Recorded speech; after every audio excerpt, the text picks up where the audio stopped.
Three, two, one. There we go. All right. Shalom, shalom, family.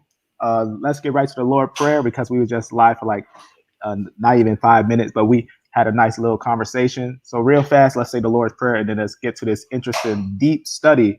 We have a brother with us that's digging more deep than I'm digging in history. So I know a little bit about genetics and prophecy, but this brother right here, he knows a lot about history. So we're going to give him the floor and let him have a conversation. But first, we're going to say the Lord's prayer. So bow with me as we say the Lord's prayer. Our Father in heaven, honored be thy name. May thy kingdom come. May thy will be done on earth as it is in heaven. Give us each day our daily bread, and forgive us of our trespasses as forgive those who trespass against us. And lead us on a righteous path, and guard us from the evil one. In your name we pray. Amen. So shalom, shalom, family. I thank the brothers that was sitting with us in the background listening. The brother is about to get really deep into some scripture, and it's going to lead to some history. So I just seen a little bit. He got some really deep historical facts that we're going to look at. So I'm gonna give him the floor. But this is brother Will, and his information, his videos, and his channel is in the description. So this will be brother Will of YAH. All right, so like the brother said, my name is Will Son of YAH, and basically today we're going to be discussing, the color of the Israelites and get into a little history, a little genetics, and all that. So, of course, we got to start in the scripture to prove everything through the scripture. Then we'll get into everything else because we have to get out of that European-centric mindset that we have on the Israelites being a European people, and we got to see what the scripture says for itself. So, can you see my screen? Yes, I can. Yes, I can see your screen. Okay, so we're going to start off in Genesis chapter 42. We're going to start all the way off in Genesis chapter 42. Just go over some quick scriptures to verify what's going on with the skin complexion of the children of Israel. And remember, the children of Israel are Semitic peoples. All right, they are a Semitic people. So, verse 1. Now, when Jacob saw that there was corn in Egypt, Jacob said unto his son, when do ye look one upon another? And he said, behold, I have heard that there is corn in Egypt. Get you down thither and buy for us from thence, that we may live and not die. And Joseph's 10 brethren went down to buy corn in Egypt. All right, so remember the timeline, what's going on here. Previous to this, Joseph was sold into slavery or into bondage into Egypt by his own brothers. All right, but during this time, now he's risen up and he's in authority. Verse 4. But Benjamin, Joseph's brother, Jacob sent not with his brother, for he said, least peradventure mischief befall him. And the sons of Israel came to buy corn amongst those that came, for the famine was in the land of Canaan. And Joseph was the governor over the land. And he it was that sold to all the people of the land. And Joseph's brethren came down and bowed down themselves before him with their faces to the earth. And Joseph saw his brethren, and he knew them, but he made himself strange unto them and spake roughly unto them, and he said unto them, whence come ye? And they said, from the land of Canaan to buy food. And Joseph knew his brethren, but they knew him not. All right, so why is it that they wasn't able to know their brother? Why is it that they did not remember Joseph? According to, history that we learn in school, according to Europeans, he's white. The Israelites were white. But according to historical first-hand accounts and according to the Egyptians themselves, they were a melanated, dark-skinned people. That's right. So that would mean Joseph himself was a melanated, dark-skinned person as well. If you have common knowledge on what's going on throughout this whole story previously, the king of Egypt took off his gold, took off his rings, and you know what I'm saying? Dripped Joseph out with, with what the Egyptians wear. So he even had on Egyptian jewelry and garments and everything. So with him being black just like them and wearing the same outfit and him, making his voice different, you can see why they didn't remember him or even know that was him. That's right. So this is just one clear example that's not really out there, but it's right there in our face. That's right.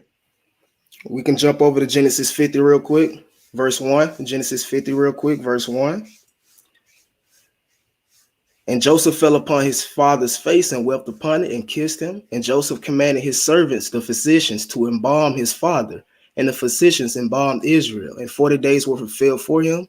For so are fulfilled those days of which are embalmed. And the Egyptians mourned for him 60 days. And when the days of his mourning were past, Joseph spake unto the house of Pharaoh, saying, If now I have found grace in your eyes, speak, I pray you, in the ears of Pharaoh, saying, My father made me swear, saying, Lo, I die in my grave which I have digged for me in the land of Canaan. There shalt thou bury me. Now therefore let me go up, I pray thee, and bury my father, and I will come again. And Pharaoh said, Go up and bury thy father according as he made thee swear. And Joseph went up to bury his father. With him went up all servants of Pharaoh, the elders of his house, and the elders of the land of Egypt, and all the house of Joseph, and his brethren, and his father's house, and their little ones, and their flock, and their herds. They left in the land of Goshen. So we see that you had Israelites coming here, right? Joseph, his brethren, his father's house, their little ones, and you had Egyptians, the servants of Pharaoh, the elders' house. All right. So verse 9, and they went up with him, both chariots and horsemen, and it was a very great company. And they came to and they came to the thresh floor of Atad, which is beyond Jordan. And there they mourned with a great and very sore lamentation. And he made a mourning for his father 7 days. And when the inhabitants of the land, the Canaanites, saw the mourning in the floor of Atad, they said, this is a grievous mourning to the Egyptians. But wait, I thought Joseph and his brethren and his father's house were coming to bury him. Not, you know what I'm saying? Not Egyptians. Yeah. Aren't Joseph and his brethren Israelites? So once again, Canaanites are mistaking Israelites as Egyptians. But remember, based off verses 7, you had Egyptians with them as well. So even with this, if the Israelites looked any different, there should have been a distinction made. This is a grievous mourning to the Egyptians and the Israelites. Yet, they just bunched all of them into the Egyptian group. So once again, this is a clear example.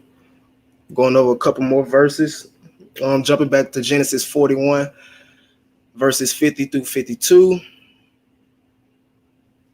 Oh, actually, we're going to skip this, y'all. We're going to skip this.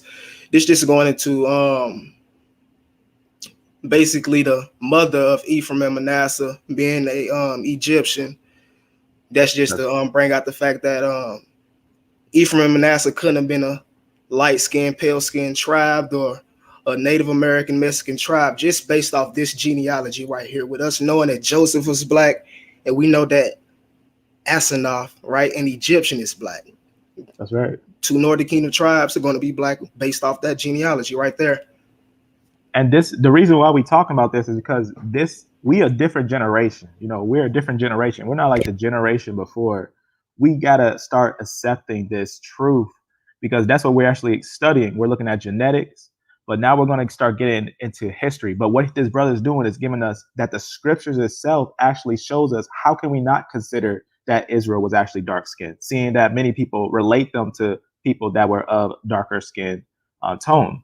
So this is what he's actually doing here. He's setting the tone, and we're going to start getting deeper and deeper into this information.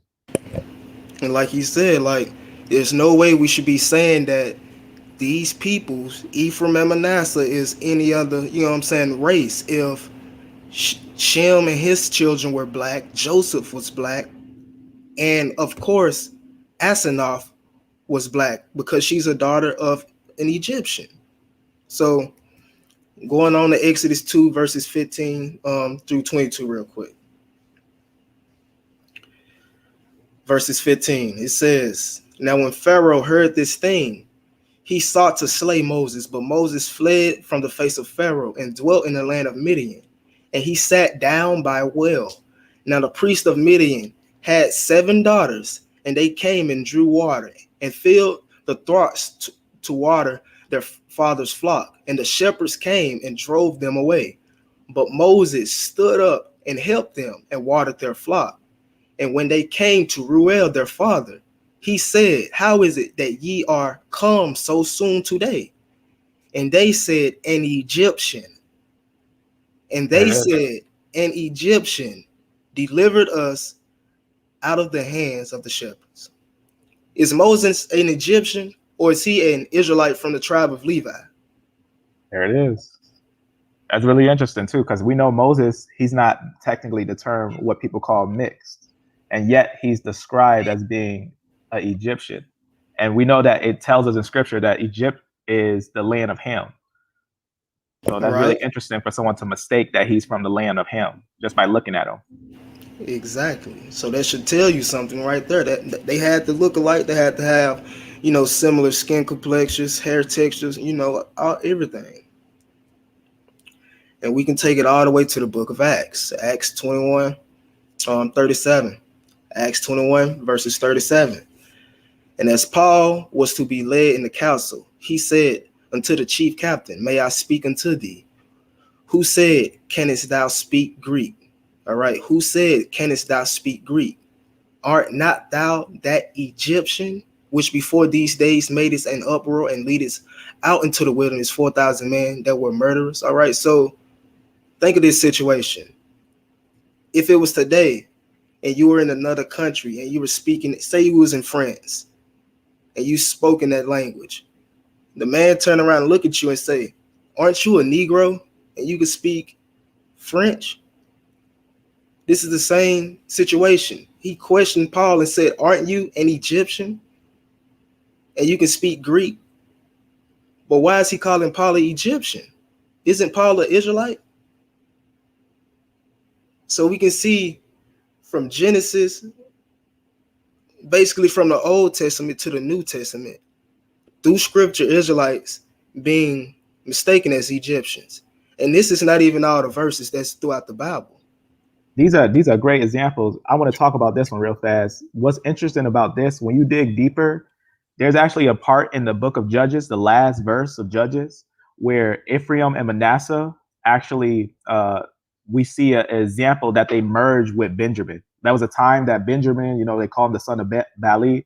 And then pretty much, long story short, they end up annihilating Benjamin up to 600 men. And they complain because they can't give them families to marry. So they give them all the women from Ephraim and Manasseh. And long story short, all of Benjamin is actually going to have women from Ephraim and Manasseh.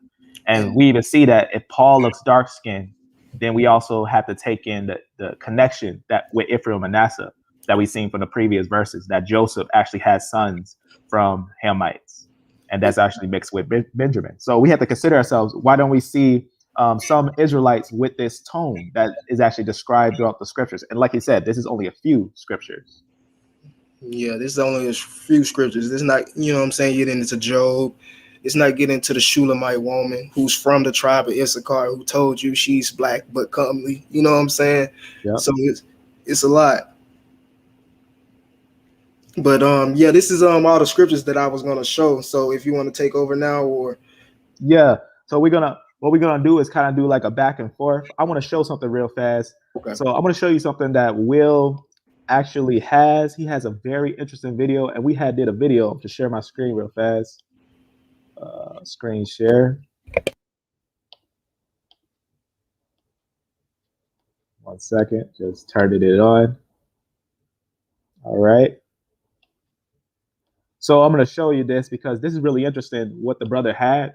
So we was doing some informational notes on the Assyrian conquest. And what was interesting that we realized that a lot of the finds, right, when we look at the wall art, it's really interesting what people see when they see this wall art.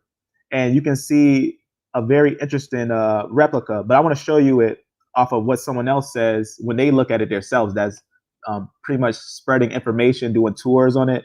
And I want to show you. And remember, this is the Assyrian conquest, and this is a video of the pretty much a guide at the British Museum, and he basically describes what he sees while describing it to a bunch of people that's walking with him. And I think it's really interesting what he says, what he sees here.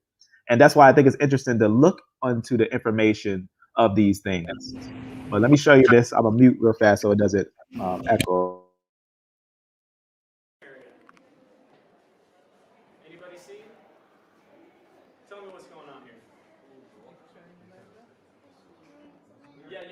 you've got the soldiers are laying out two men, and if you look carefully at their legs, you see lines on their legs. Those are exposed muscles and tendons. Because, like we said, the Assyrians wouldn't just kill you; they'd torture you first. So they ripped off the flesh of these men to help them die in a more painful way, and also in order to intimidate their enemies.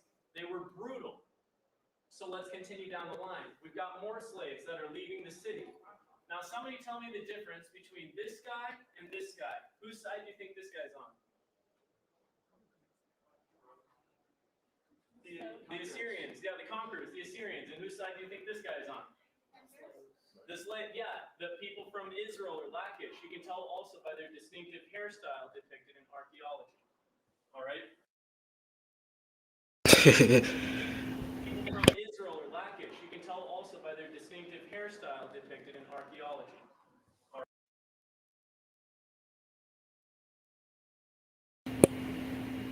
So I think it's interesting when we see individuals that look at these finds and say, you know, they look like they're blackish. And when we look at the descriptions, historical descriptions of Israel, we find some very interesting information.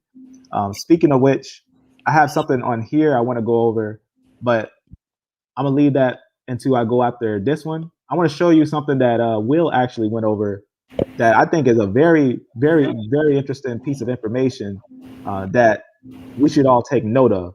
Uh, Israel constantly throughout history was actually described as being someone of darker pigmentation. All Now right. I'm gonna show something that I think is very interesting concerning that 57, 55. I'm gonna go to something on here, and I think this is a very I think it's a very deep video that was done 57, 55. I'm gonna go. This was interesting too, but this was not the one I'm looking for. I'm looking for something over around. Oh, I gotta get a charger real fast.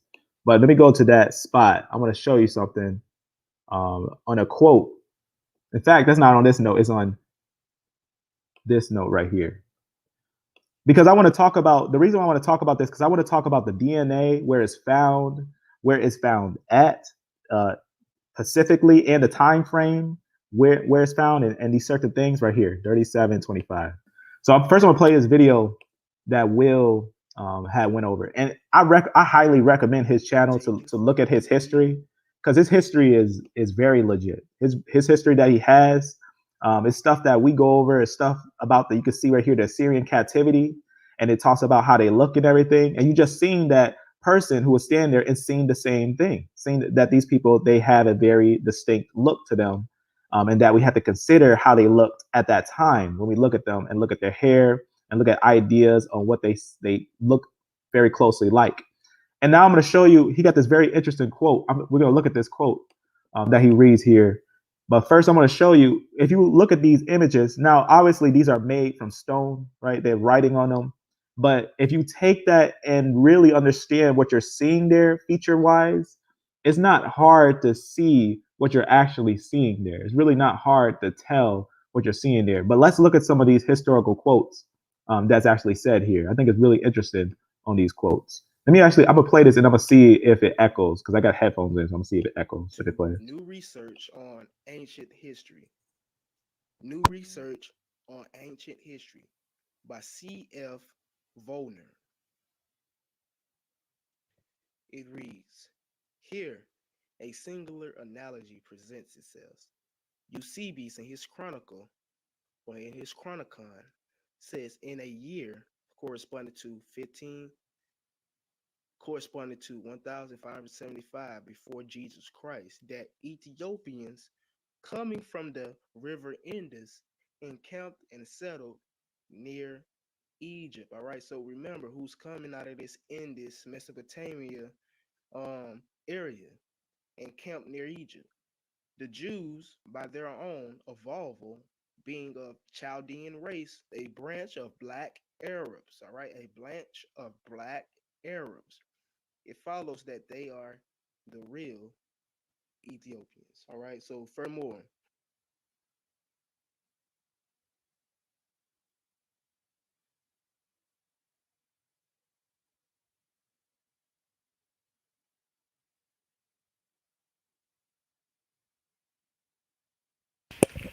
If you talking, bro, we can't hear you, brother.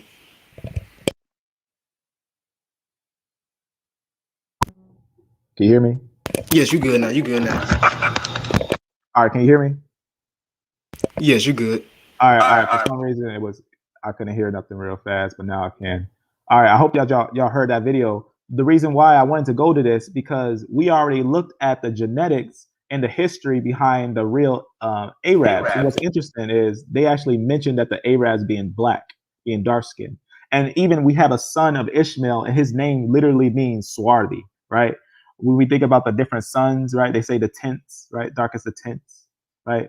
We actually have an example here of another quote that actually mentions them being dark. But also notice that now remember, these are being written by people who don't really know the book, don't really know the story, don't know the adventures that Israel went through and all that. So they're describing what they're seeing. So they're seeing these people that look like Ethiopians. Remember, Ethiopians cannot change their skin. We can look at Ethiopians today and their skin is the same tone, right?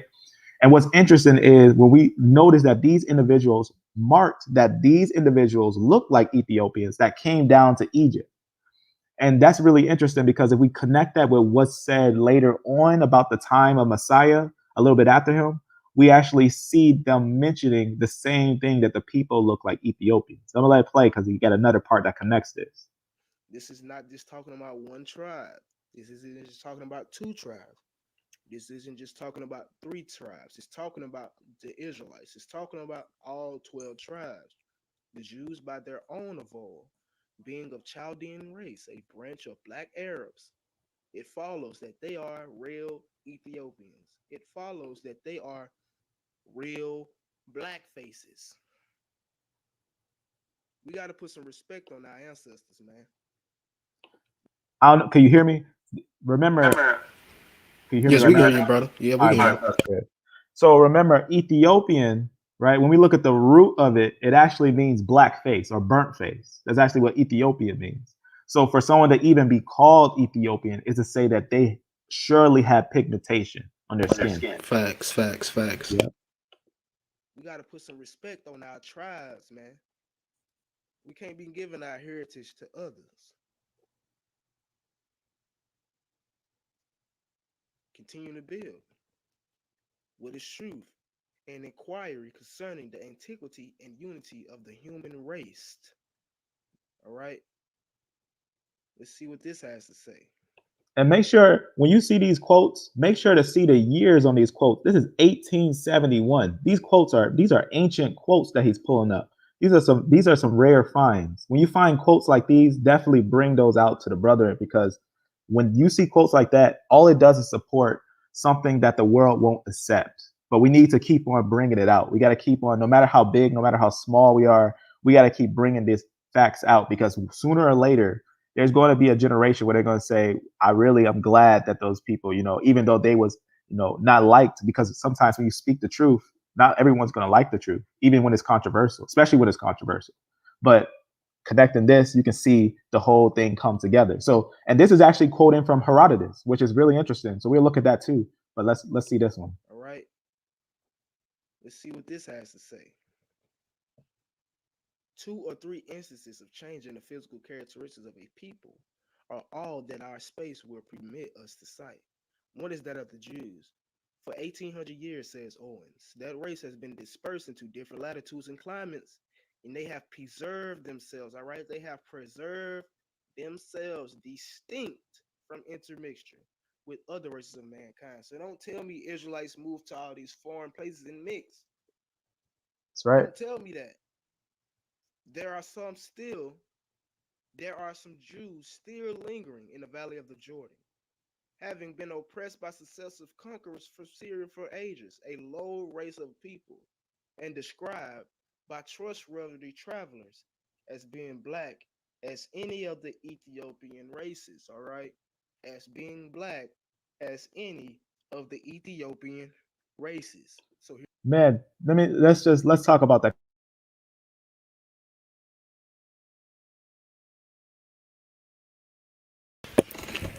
you cut out again, brother.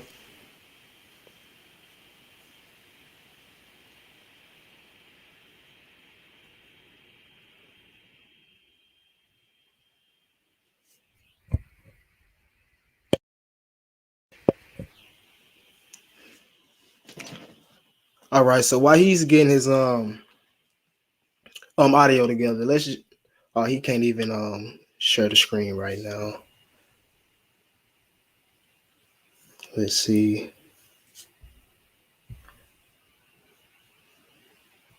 But what we have to understand, family, is that Shem himself was, a dark-skinned melanated person. So that will go for his descendants as well. That will go for the Israelites. That will go for the Moabites. That will go for the Ishmaelites. All right. That will go for the Edomites as well. You know what I'm saying? And even when you get into the location our progenitor came from, our grandpa Abraham, the land of the Chaldeans, history has described them as being a Negroid people as well. So it's just self-evident right there in the facts. And we have to continue to, dig into this information and see it as face value. And we can't just go off what people tell us, right? Don't go off what we tell you either. You got to fact check this, make sure we speaking what's truth, speaking what's right. That's right. That's right. So you see how we're doing is we're also provoking thought.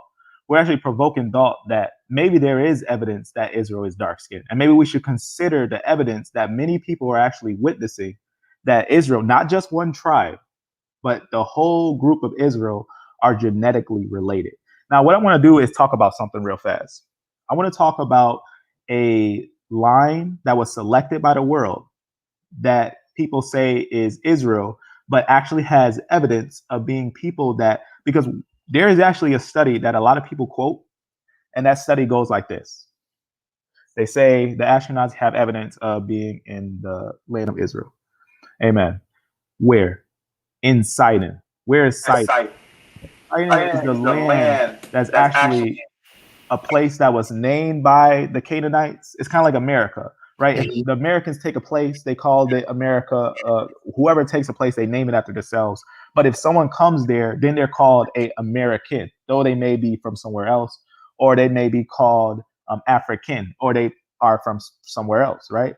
And the reason why I want to show you this is because first I want you to see a little deep history on a quote, because I'm going to bring out another quote, and there's a reason for this certain part of this quote. So I'm going to show my screen real fast. And I thought this was interesting once I had looked this up genetically. Let me show you something real fast. All right, so there's a really interesting quote that said, I'm going to show you right here. I'm going to go up a little bit. I'm going to go to this thing, but I'm going to go up a little bit to this historical quote here. Actually, it's down here. Okay, so here's the quote. So you probably heard of it. It's from the histories, right? Book 5. It was about 100, and it could be a little earlier than that, but it's as late as 110 AD or CE. Same thing. Watch what it says here. It says a very interesting statement. Now, this is the statement that when we just seen those other quotes, all those other historical quotes, this is another statement that says that Israel, right? We look down here where it says, many again say that they, meaning Israel, saying that they were a race of Ethiopian origin. Now it's really interesting because that's just connecting that statement that Herodotus is saying that the Jews have Ethiopian origin. Now watch what it says here. I want to show you something that they confuse the people who came down into Canaan with Israel. And I'm going to show you that. Watch what it says here. Some say that the Jews were fugitives from the island of Crete. Now, who was in Crete? I'm going to show you a video. I'm going to show you who actually came from Crete, and I'm going to show you their skin color. Though they had the line of Japheth, they actually had a skin color that was darker. And I'm going to show you that. Who settled on the nearest coast of Africa. So the nearest coast of Africa, now the coast of Africa, that means not in Africa, but at the coast of it, which we actually see Israel is at the coast of that area. We're going to look at two lands in that area, which is going to be the cities of the Philistines and the cities of Phoenicia. And remember, both of these were named by the Canaanites, but these weren't Canaanites in that city. And we're going to look at that. I'm going to show you this actual study. So remember, some people came down into Crete, and we're going to look and see who it is. I'm going to show you this video right here, and I'm going to show you this part. Okay, I'll let you see this little video I made. So this it should be all right because I made it. The person's talking is just it's education. So that's one of the things that is I don't know what is someone's copywriting history now. I don't know what is what. Just understand this is history, quoting history. Sometimes it's better to let someone else explain the history than try to do it in your own words. So I'm gonna let this thing play, but everything on here I put the animations on there for the sake of understanding, and I'm gonna let it play.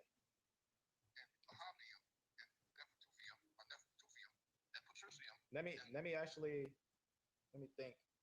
I'm just processing to think if you can hear this because I don't know. I'm gonna skip a little ahead. Let me see. Matter of fact, I'll let it be. I can make the sound on this thing. I think I could. I just want to make sure. I'm going to let it play, and I'm going to listen to see if the sound plays.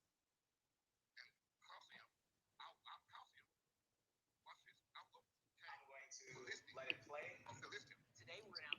So I apologize for the quality of it, but watch what this person says here. We could also go to the separate video itself, but watch what it says here. It's also going to show you a little bit on how that goes. We've been able to demonstrate for the first time that the Philistines were immigrants to the region of Philistia, and that they immigrated in the 12th century BC. In the past, people have searched for these Philistines and for their origins. First, they looked at ancient texts. The Bible mentions that the Philistines came from Caphtor, and as scholars have studied Caphtor, they realized that at least in the second millennium, Caphtor was Crete and its vicinity. And so people thought. Let me just pause it right here. So, can you hear me, brother? Can you hear me? Y'all can hear me? Oh yeah, you all good, brother. You clear. You clear. All right. So what's interesting about this now, we know for a fact when we think of Mizraim, we know that we're thinking about sons of Ham. But there has been facts that are proven that we know that some Japhanites came and reigned in Egypt, but are far distant in the past. We also know for a fact that the Philistines, their genetics actually has a high J. The Philistines, the Canaanites, they have a high R in the land of the Philistines. They have a high J in this area. And the way we know that, because we can look at genetics, just to show you that real fast. Here's a piece of genetic information. They know that the Philistines actually came from the Zagros Mountain or the Caucasus Mountains. And what they actually find there, the genetics that they actually find there, is actually very important to know. When we look at the land of Sidon and we look at some of the genetics that are there, the main genetic that we see there is actually JP58, which is very odd because JP58 is actually supposedly supposed to be a high priest line, but we actually find it in Zidon, and they actually can trace it all the way to the Zagros and the Caucasus Mountains. And they say that's actually where it originated from the north. It actually originated from the north. It says right here. For example, a people that's native to that land is the Nufian. And what's interesting is the Nufian DNA, they actually say this. Haplogroup J was absent in all Nufian and Neolithic Levant male individuals. Now, that's important to understand. That means they're not native to that land. They actually are people that came from the north. And that's what you're going to see in this video, that these people actually came from the north and actually aren't a people that actually was originally there. And this is actually prophecy. This is actually a prophecy that happens here. Let's go over here and take a look. So Crete, the land of Crete, what's interesting about this is that the land of Crete, that's actually going to be Captor at that time. So this is Captor, but today it's called Crete. And who came from there is actually going to be a people that was up over here and it came down here. Now, what's interesting is you may be already thinking, well, they're Japheth, so they must be light skinned. Well, the interesting thing about that is, and this is why genetics is so fun, because genetics actually gives you information that maybe the common person, their first thought may not know. But I want to show you something that they actually found when they pulled up the DNA test on those individuals in Sidon. So this will be a real genetic study. I'll just show you the site just to show you where we're cited from right here. I'll just show you this genetic study. So this is very interesting because I'm going to show you why this is important, because there's a quote about these individuals being darker skinned. So I'm going to just put it down right here. I'll find it on the page right here. So I'm going to read it to you. I'm going to read this quote, but I'm just going to read it right here because this has the highlight. I'm going to go down a little bit. It's going to go down right here. So it just talks about this part right here. It just says the ones in Sidon. Now, where is Sidon? Just for geographic information, so we understand what we're looking at. I'll show you Sidon on a map, right? And what's interesting about it is that it's a city, right? Tyre and Sidon. It's a Phoenician city that was never taken by Israel, right? There was no Israelites that were up in Sidon. That's what makes it very interesting when we see these things, this information. Now, if an Israelite ever got in there, it would be like one or two or a few that would get there. You wouldn't have a mass number of them. You wouldn't have a mass number. And that's what we actually find there is a J group that's a mass number up there that we know that they came from the north. Now, let's talk about their skin color at that time, because what we have to understand that everyone's skin color at a time back was actually darker. And that's actually evident in this study. I'm going to read this study about the ones in Sidon. It said, basically talks about Sidon and the Lebanese had comparable skin, right? Hair and eye color, right? In general.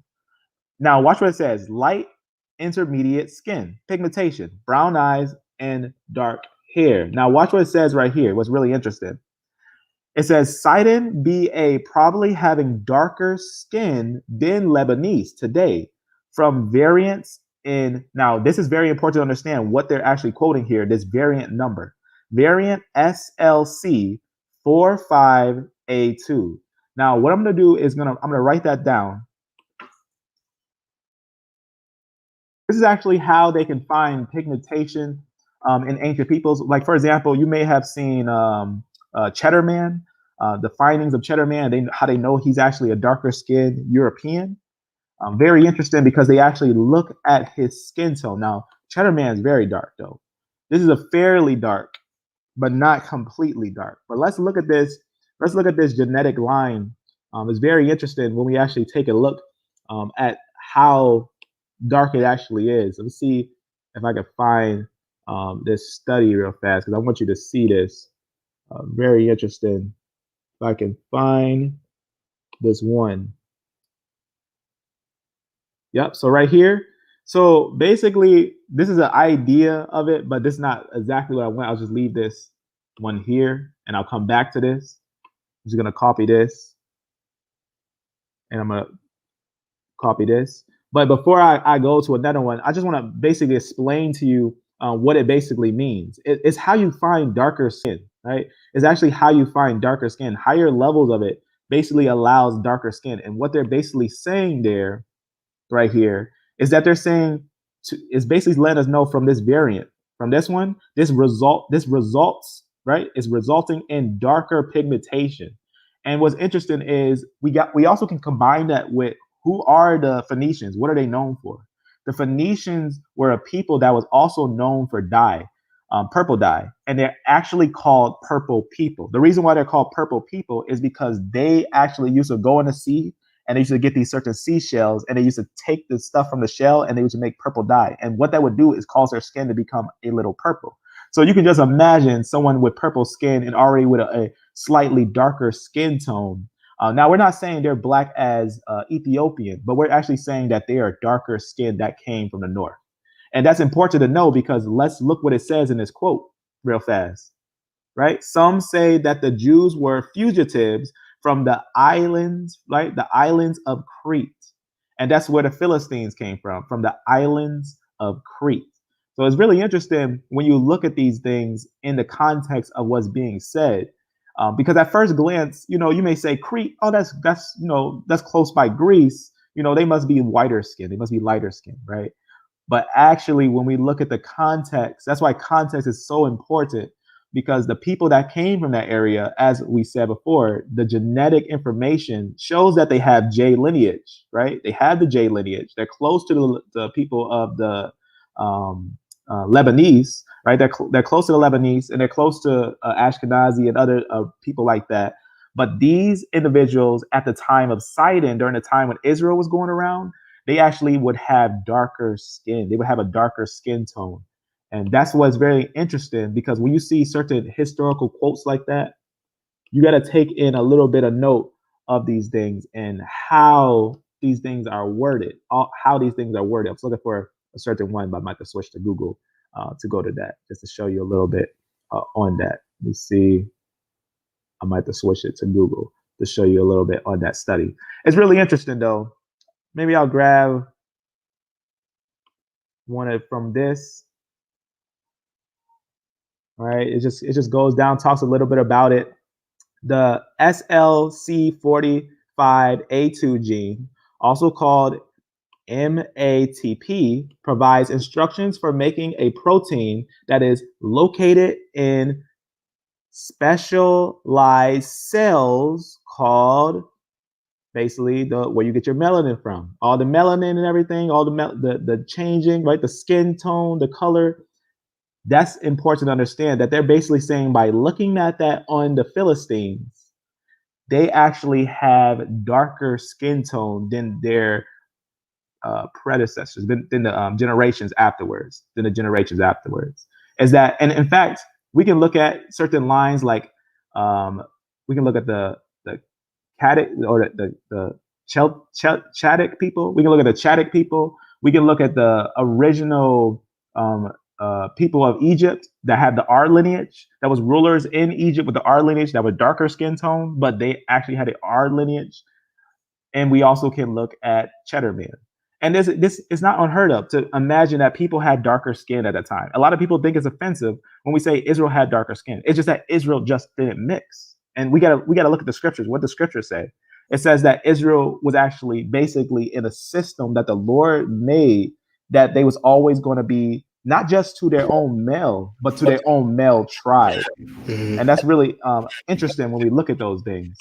And that's why I wanted you to see this, because it says right there that one, they look like Ethiopians and they came from an area that had darker skin and was working with purple dye. So they would have a darker skin tone. And we actually see that in one place. And we see that right here in another place. And what's also interesting is that many of the Greeks, many of the people up there actually said that this race detested of the gods. They actually said that this race is detested. And why would they say that about this race being detested? Maybe because they look a little different.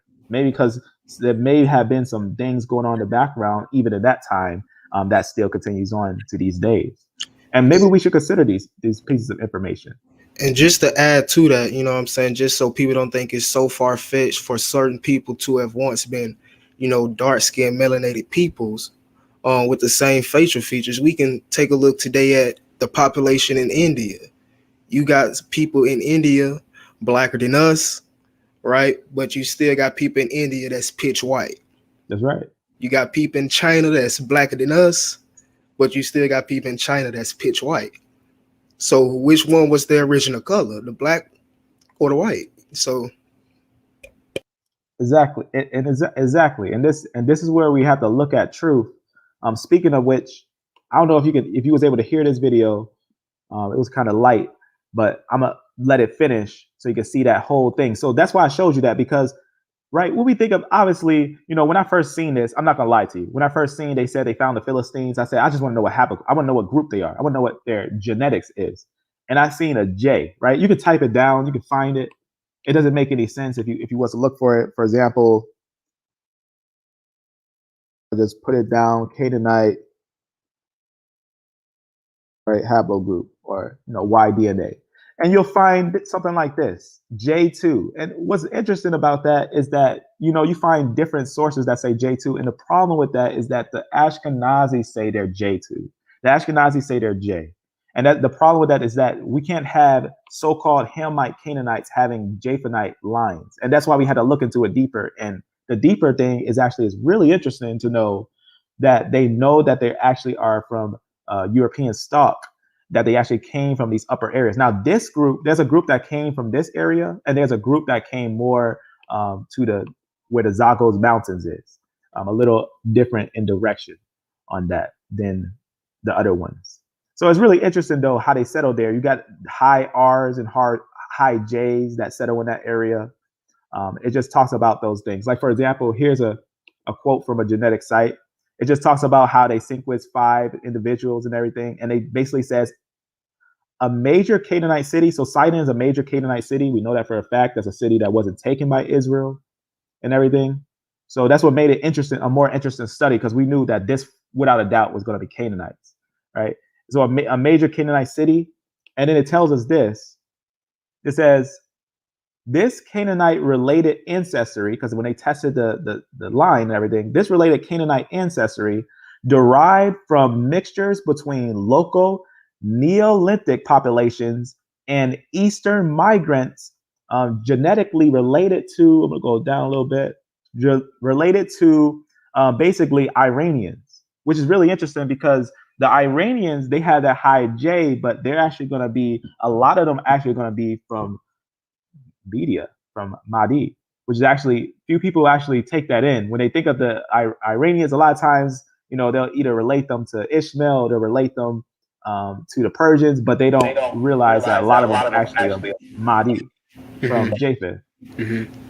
So that's what they say. They say they're past the north, upwards in that area. And it goes deeper. The study goes deeper, but I want to show you just a direct answer on this thing right here. And pause it real fast because the reason why I wanted to show you this, because Amos 9 and 7, right? It tells us that he calls the Philistines from Captor, right? He calls them from this area and he brings them downwards. And that's actually a fulfillment. All this is actually a fulfillment that the Philistines did come from the north and settle down, though they had a darker skin tone.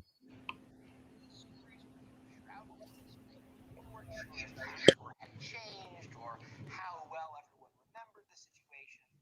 And so people weren't sure where the Philistines came from. Philistine in Aramean seemed to just be blanket terms used to represent someone from a specific area, not a specific ethnicity from only one time period.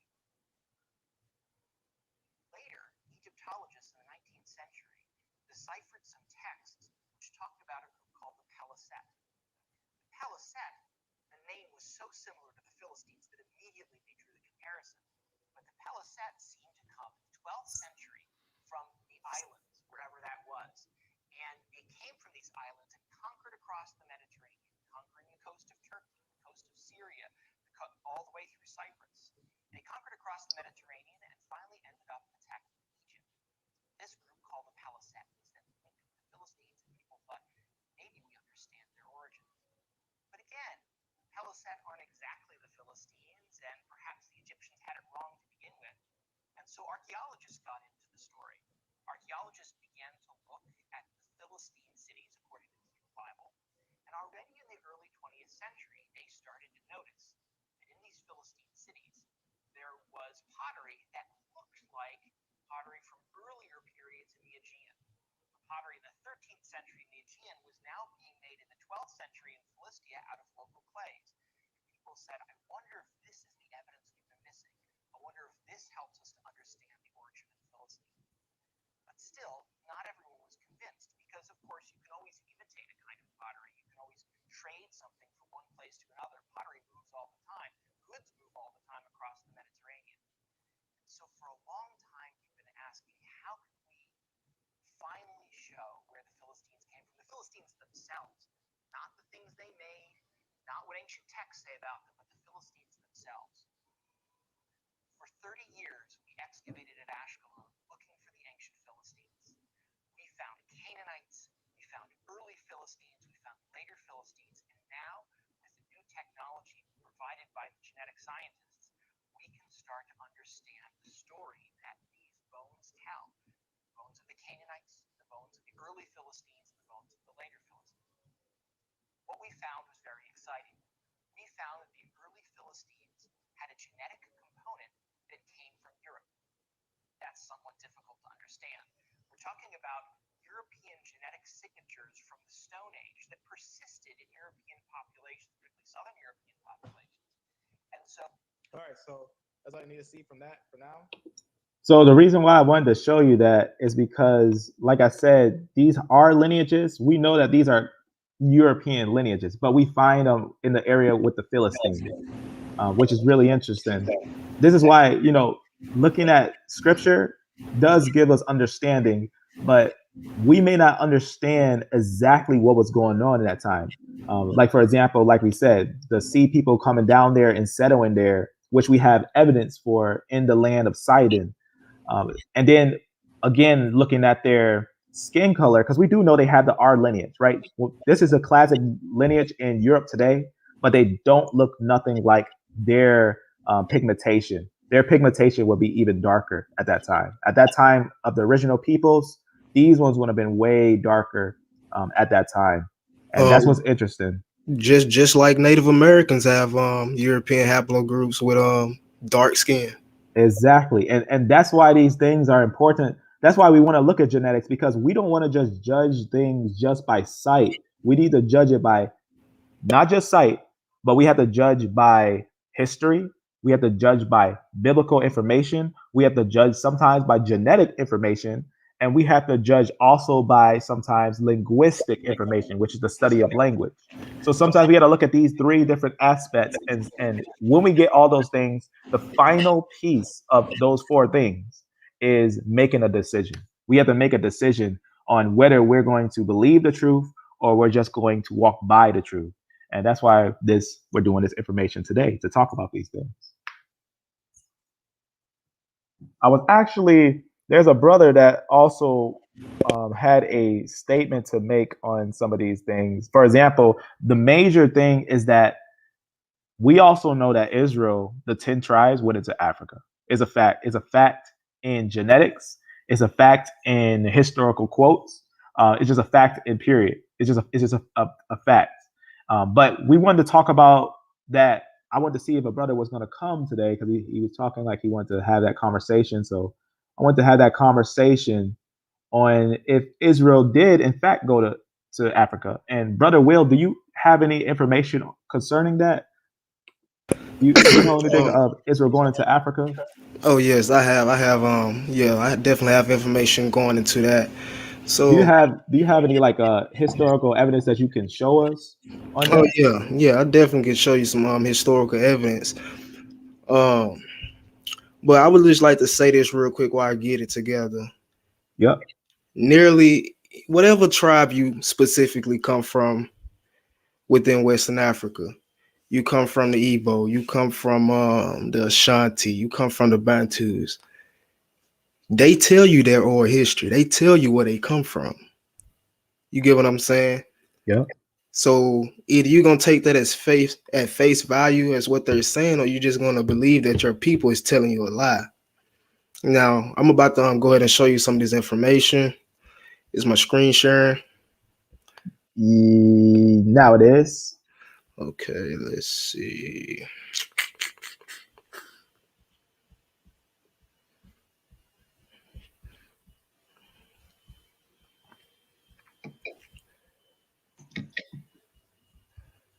Let me see what I'm gonna go to first. And while you're finding that, I just wanted to say we also did a video on the Assyrian conquest. And if you notice the Assyrian stones, all those findings of the Syrian captivity, it shows Israel and it shows how they looked at that time. And that's Israel, right? That's Israel that was sent into captivity. And what's interesting is we actually have Jewish sources, we have historical sources, we have multiple sources, and we have the evidence of the people themselves that witnessed that they was actually taken to Africa.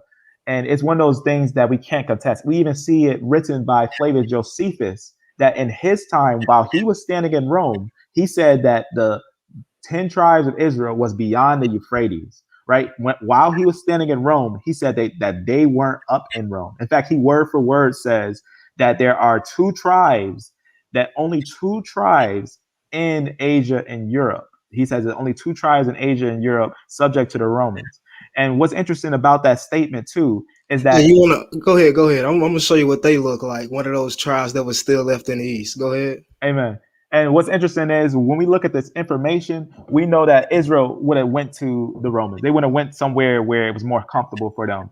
There's no piece of history that says the 10 tribes, which were actually in a innumerable bunch, was up there, but they were down south in Africa. And this is what Flavius Josephus says, downwards of Euphrates. Okay, so I'm about to just see if I can find this quick picture of the Jews of Koch in India, right? They claim descent from the tribe of Manasseh that was left behind during a captivity, right? Yeah. And I'm not going. Well, this is just some of the information on them. If you want to find some information on them, you can go to this book, Encyclopedia of India and of Eastern and South, and of Southern Asia. All right. So here's the source if you want to find some information on those Jews in India. But this is just a picture of how they was described. Malabrese's Jews. All right.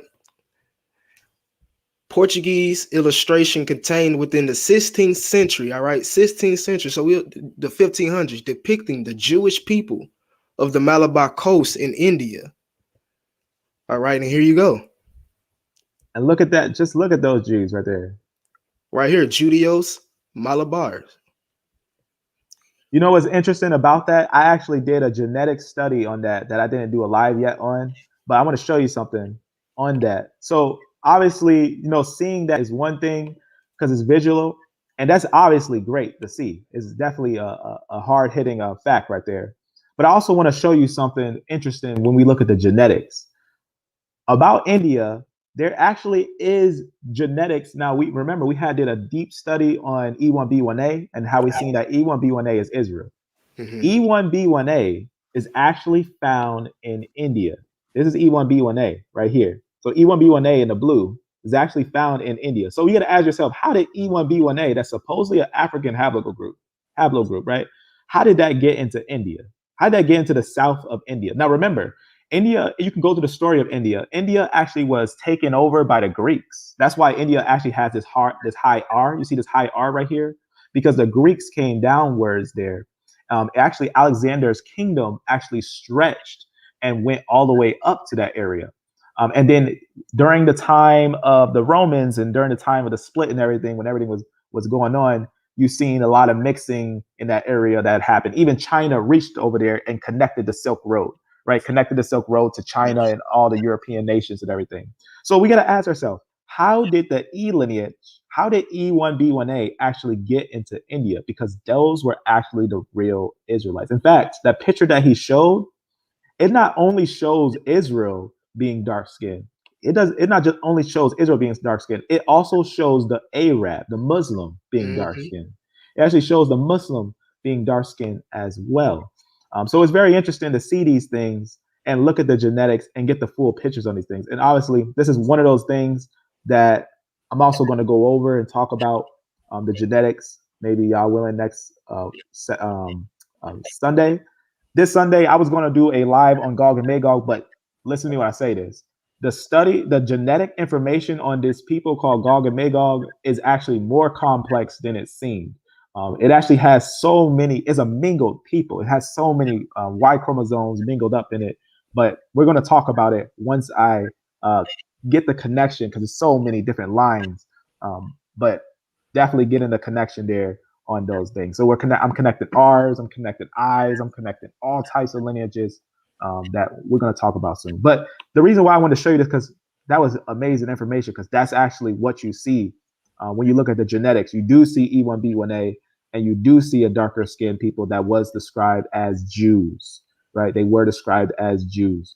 And that's really interesting to even see, right? That's really interesting to even see on those things. So I thought it was interesting that you brought that up. Right. Okay, I got you.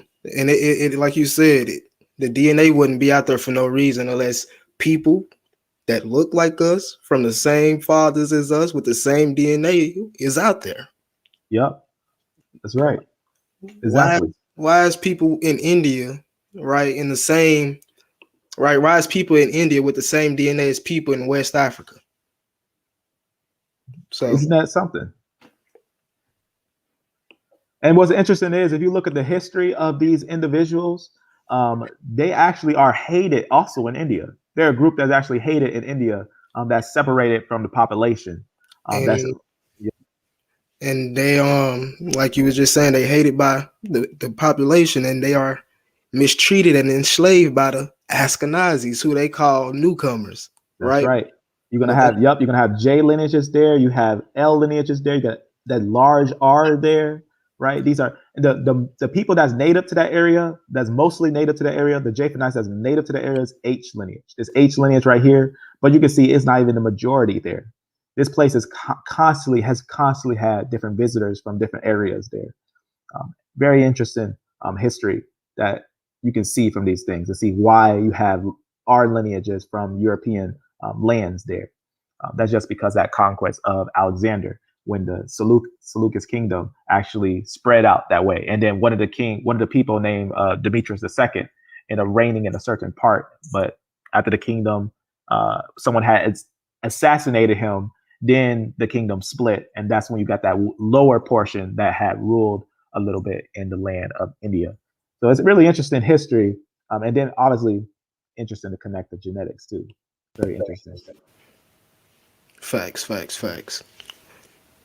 That's right. But did you have any other? Did you Oh yeah, I have got something you. else? Yeah, Yes, because yes. I think you had a few things. Oh, I got something for you. Nice. I got something for you. Nice. I Yeah, got I'll put your screen back on. because what we have to understand is our people didn't migrate with just one migration, right? You had like the earliest migration happened right after the census was taking place in the book of Numbers, right? You had a branch of people migrate off. Mm-hmm. You had Israelites go into Carthage with the Phoenicians, right? From Tyre and Sidon, like you was mentioning earlier. That's right. And those in coincidence, the tribes that went to Carthage and founded Carthage was the tribes of Asher and Zebulun. So where are these, Colombians and these Mexicans in Africa today? That's right. We all claim our people, but I'm finna go ahead and go into this. We're gonna, since you brought out the Assyrian captivity, we're just gonna go to Second Esdras real quick, That's right. and we're gonna show you that Osiris was. We're gonna show you what Osiris really means. All right, Second Esdras 13, chapter 40. Those are the 10 tribes which were carried away prison out of their own land in the time of Hosea the king, who Salmanassar the king of Assyria led away captive. He carried them over the waters. All right, he carried them over the waters. And so they came into another land. He carried them over the waters when they was leaving their land, going to Assyria. But they took but they took this counsel amongst themselves that they would leave the multitude of the heathen and go forth into a further country where never mankind dwelt, that they might there keep their statutes, which they never kept in their own land. All right. So the Most High said that there they might keep their statutes. That's one thing which they never kept in their own land. All right. And they entered into the Euphrates. So we see them going back through the Euphrates by the narrow places of the river. And it's a lot of brothers out here that got a lot of like videos of the Euphrates River showing that you can't even ride a boat through that place, that you literally can walk through it on camels. So you can't even, you get what I'm saying? You can't even get on a boat that will fit 10 tribes of men, women, children, animals, food, and water. But for the Most High showed signs for them, and he held still the flood till they were passed over. Another thing, you don't need to hold still a flood if you're on a boat. For throughout that country, there was a great way to go, namely 1.5 years. And that same region is called Arsaris. All right. So we're going to take it to this book right here. We're going to make this connection. Matter of fact, we're going to go back to that real quick later, but I'm going to read this first. All right. This book is West African Countries and Peoples. West African Countries and Peoples. And we will start right here. Are you able to tell us also the year of it? Yes. Let me back out and see. This is 1969. 1969. Amen. Let me see. 1969, and we will start on page 169. It says, Northern Egypt then was the most known portion of the globe, and into a vast immigration took place from time to time, even to the most remote period. The 10 tribes of Israel, after they were left to follow the dictates of their own mind. All right, who we talking about? The 10 tribes of Israel. after they were left to follow the dictates of their own mind.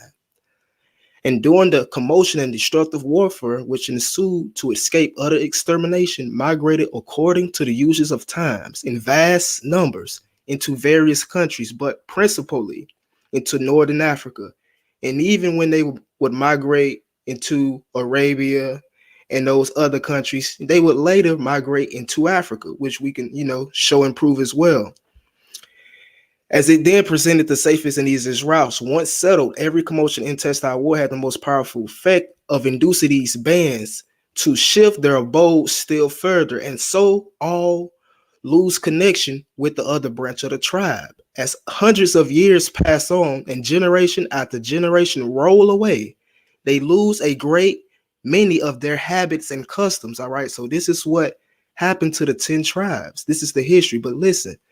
Becoming more amalgamated with the population with which they associate. But when Mohammedanism overspread North Africa, destroying by the fire and the sword all those of another religion, the Israelites' descendants or the inhabitants occupying the central portion of the central portion of Africa, passed forward seeking shelter to the south and west, in part, namely, those from the east central crossing the Benue or Jalaba branch of the Niger. All right, of the Niger. Where's the Niger? West Africa, descending gradually southward and became intermingled with the original inhabitants. Protected from incursion. What does it say? Protected from incursion. What the Most High say? They will dwell with no man never dwelt. Yeah.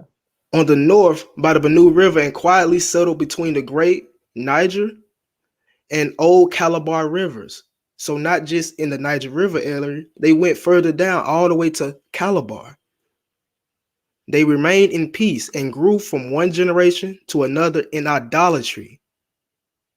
Do we not see Israel and Judah in idolatry throughout the whole scripture?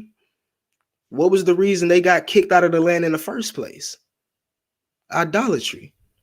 But still leaving tangible proofs in the form of their religion, of their Judaistic origin of the inhabitants. All right.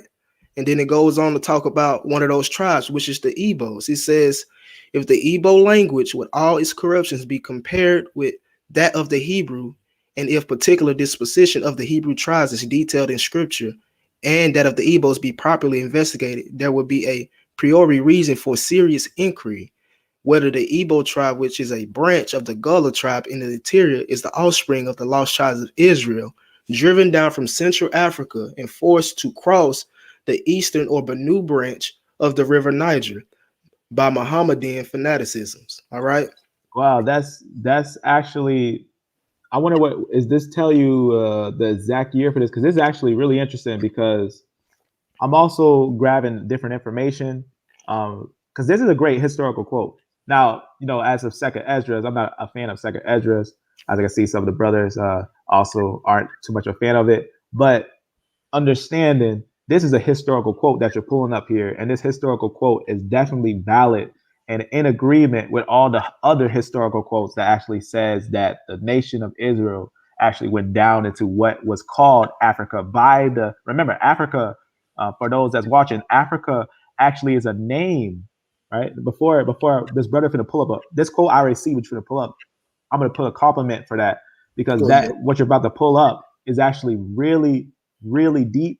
But first, let me show this little quick word study real fast of the word Africa that I think is important before we look at that. That's actually really interesting. Let me show you something, beloved brothers and sisters. So he's about to pull up a really interesting quote about how that's a Jewish quote, right? That the Jews that's actually right. Yes. This is the writings of the Ashkenazim.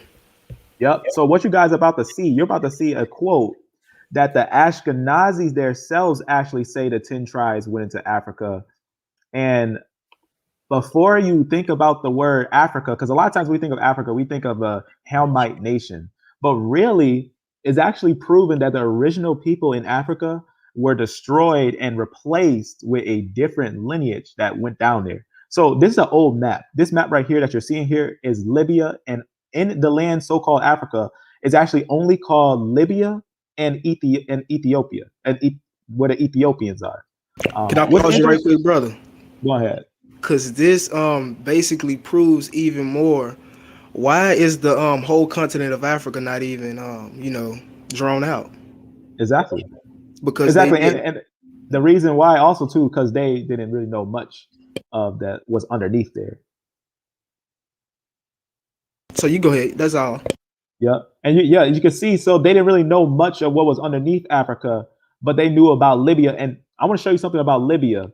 What's interesting about Libya, because at first, this place where Carthage is was called Africa. It was a little place right here that was called Africa that the Romans also named Africa. But I want to show you what was the real Africa that was in that time.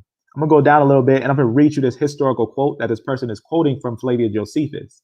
He actually says that Melik Frederick, king of Arabia Felix, who conducted a people called Sabi into Libya.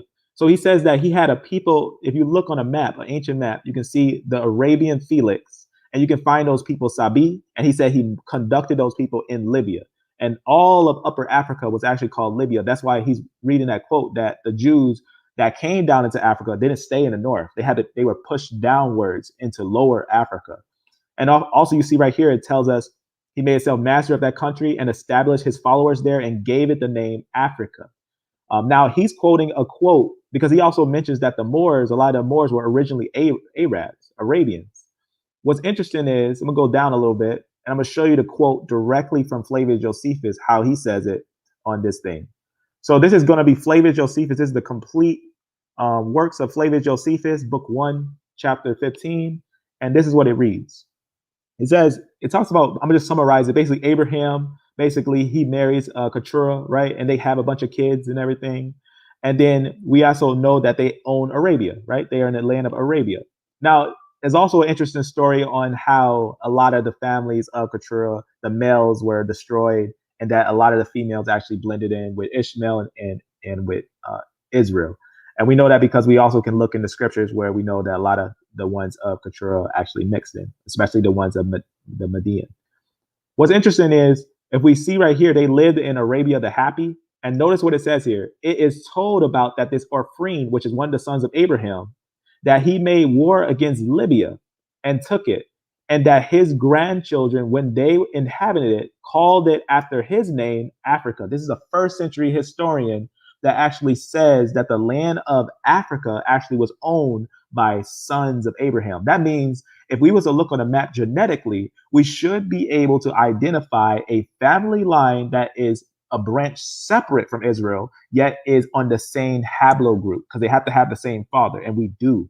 We actually look, when we look at the genetic information, we actually know that the E1B1B is actually going to be the lineage right here that's in Upper Africa. And look, remember where I showed you on the map where the Arabian Felix was, and then where the Sabaean people was, they moved down, and you can see a large portion of the E1B1B here, and you can see a lot of portion here as well. You can see a large portion here. Also, another way that they were forced down was because the Turkish invasion of the Seljuk Turks that came down, and they became the Ottoman Empire that owned these areas. But the real Arabs were actually down here in these areas, and we see a difference between E1B1A and E1B1B. So I just want to go over that. So you're going to see that E1B1A, anyone with the Israelite lineage, they didn't stay up here. They were, as he said, in history, was forced downwards into these areas. They were forced downwards. And we can find the evidence genetically of that. We can see the clear split where they was not allowed with the Arabs. They wasn't allowed with the Arabs, but they were forced downwards in there. It is evident, quite evident with the looks of the E1B1A being pushed downwards. So I just wanted to bring that up. That Africa, the word Africa is actually a place that was given by sons of Abraham, right? Think of Sudan, things like that, Libya, all those things, right? Ishmael was also born from an Egyptian. So you think he wouldn't also be welcome down here?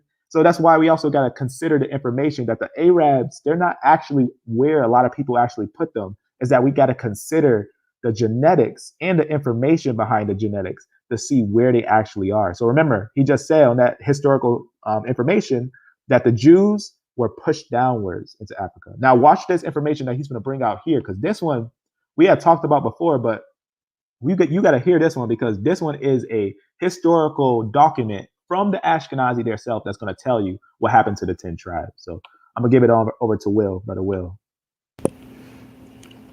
All right, all right. So this is coming from the Talmud, all right, the Sephara, all right, and you can find this in the Sanhedrin 94a, and this is written from the Ashkenazi community.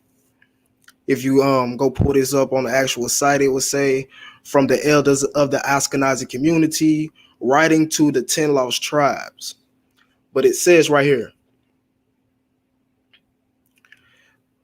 the Germa asked, to where did Sennacherib exile the 10 tribes?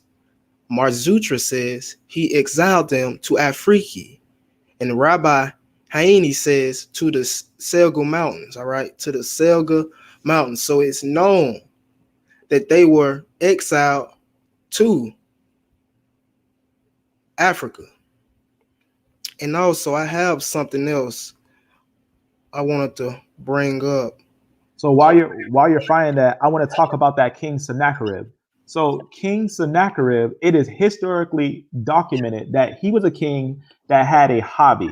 Assyria actually had a common hobby. What they would do is actually displace peoples. Now, after torturing and doing what they want with them and treating them how they want to, they also had a hobby. Assyria had a hobby of displacing people. What they loved to do was put people who were commonly in one place and move them to another place. And that was one of those things that they did. They actually were known to misplace people, to put them in different locations. And it's known, like he said, in that one, and there's other places that actually say that they were actually sent downwards. They were actually sent downwards. So you're seeing multiple quotes that actually realize, that gives you evidence that the tribes of Israel were sent downwards into Africa. Would not they blend there? They would surely blend there. But the genetics actually change. And one more thing, I want to show you that when I say E1B1A, do you know that this has evidence? Let me show you two pieces of evidence. I want to show you two pieces of evidence here. I'm going to go up here and show you something. So in the land of Israel, there's an original people that have the E lineage. The E lineage, the furthest back it goes is to the land of Israel. That's the oldest you can get of the E lineage. Right here, they're called the Nufian, right? The Nufian actually has that E lineage. You can see it right here in the dark blue, right there. You can also see them there in the land of Israel. These will actually be genetic studies of the land of Israel. Now, the Nufian actually are going to be spread out in Israel. They're not just going to be in the land of Sidon, but they also find these things near Sidon, right? But it's also important to understand, going down here, right, that we know the Nufian DNA actually reaches up to the place called Haran, right, where actually Abraham's family is. We know that the Canaanites never actually took over this place or even claimed this place. This is a place that was actually upper into a place where Abraham's family was. Not just that, but what's interesting is when we think of the information that's actually provided in a lot of these sources, when we think of these sources, we think about Sennacherib and all those things and whatnot. What's interesting is, let me go back over here. What's interesting is that we actually know for a fact, when we look at the genetic information of these individuals, they don't only match in description of how they look, they also match in where they went. They also match in where they went. So we can look at the genetics, compare those things, and see how those things actually collide together. But that's something I want to show you here. I'm gonna go down and show something real fast down here. There's a difference in branches in the land of Israel.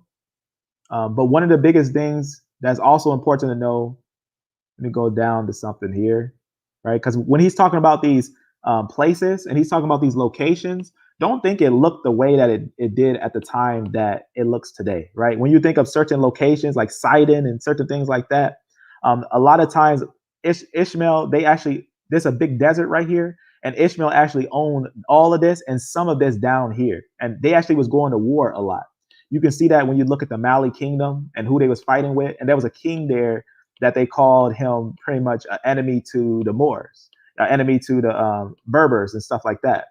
And we know that history of kings being down there. So I just wanted to show you that real fast while you go into that. I just wanted to show you that there's a lot of evidence to these things, a lot.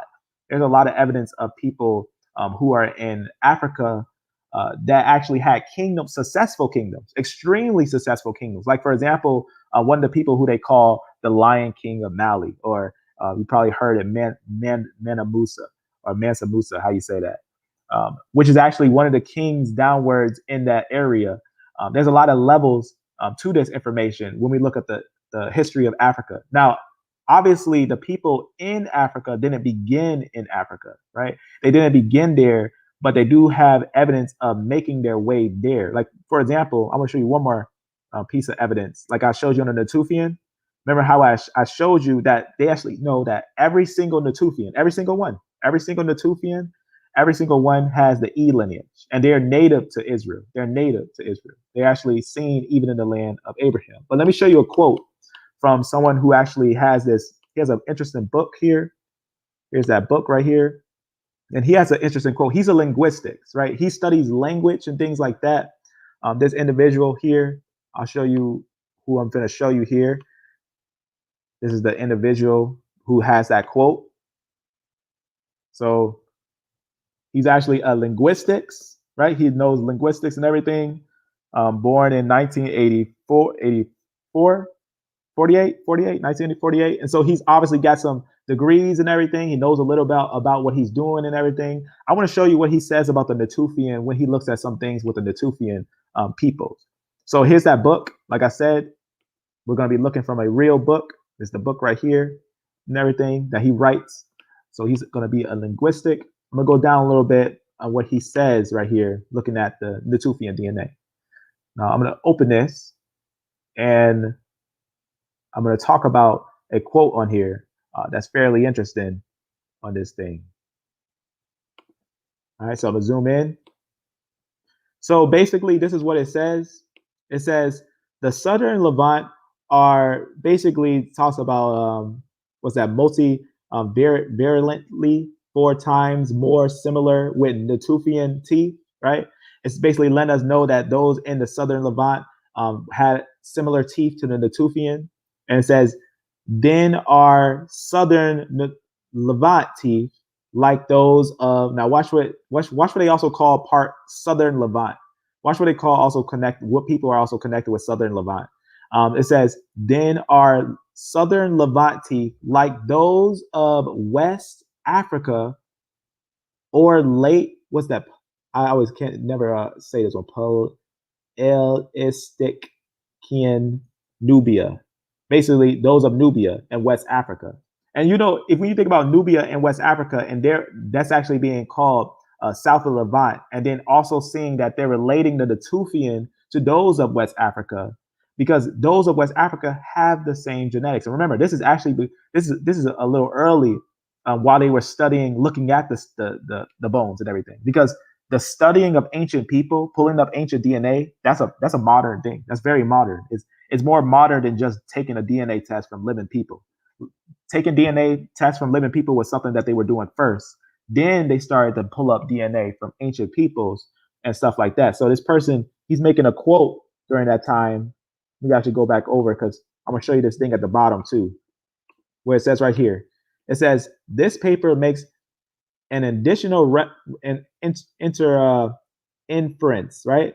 It makes an additional inference. Since there is archaeological and physical anthropological reasons to believe that the Natufians were related to modern Semite-speaking people of the Levant.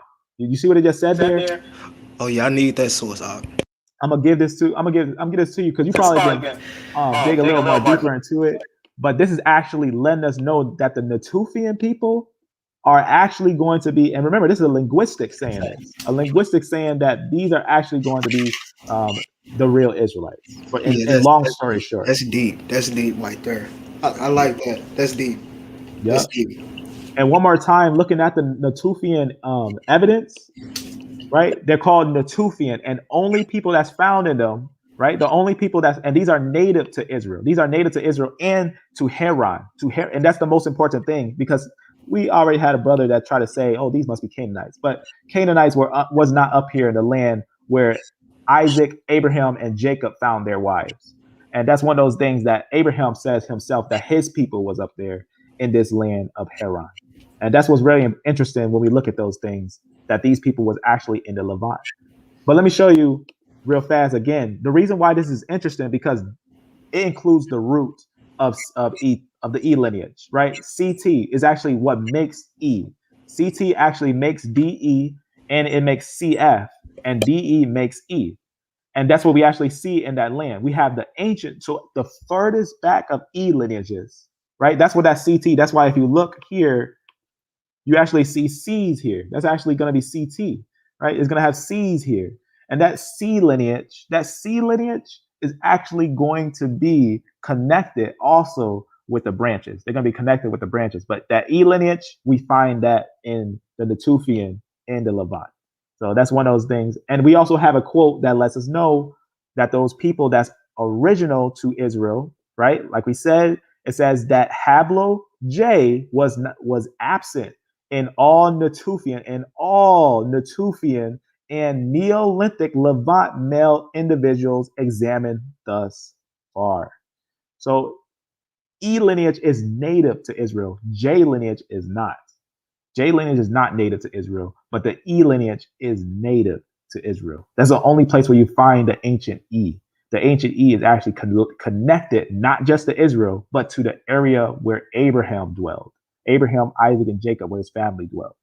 So that's very interesting, when we see these type of things on these type of levels. So this is connecting, like I said, we're looking at linguistic studies, we're looking at historical studies, we're looking at biblical studies, we're looking at genetic studies. How many more studies do we have to look at before someone realized that maybe the E lineage might have a potential of being Israel? Maybe we should consider that. And that's what this is. This information today is actually to provoke thought in different people, not just Israel, but also different people, to consider this information and maybe take a second look at this information. And maybe this information that we find is actually evidence for not just the Bible, but for the scriptures being fulfilled, as it says, they shall fall by the edge of the sword and shall go into captivity into all nations, and Jerusalem shall be trampled down by the Gentiles until the time of the Gentiles is fulfilled. So I just want you to see this thing. And obviously, I'm going to give you this information. It probably got more meat in it, talking about the Natufi and everything. Definitely has a lot of information on it. So I'll definitely send this over to you, brother. But did you you said you had something that you wanted to go over? Oh yeah, I got something. Continue to, just like you was talking about that Assyrian captivity, connect a tribe to. That's right. In fact, that's what I was talking about too. With Sennacherib, like I was saying, Sennacherib, he was one of those kings that really enforced a lot of what the Assyrians like to do, like send the people into captivity and stuff, into different nations and different places.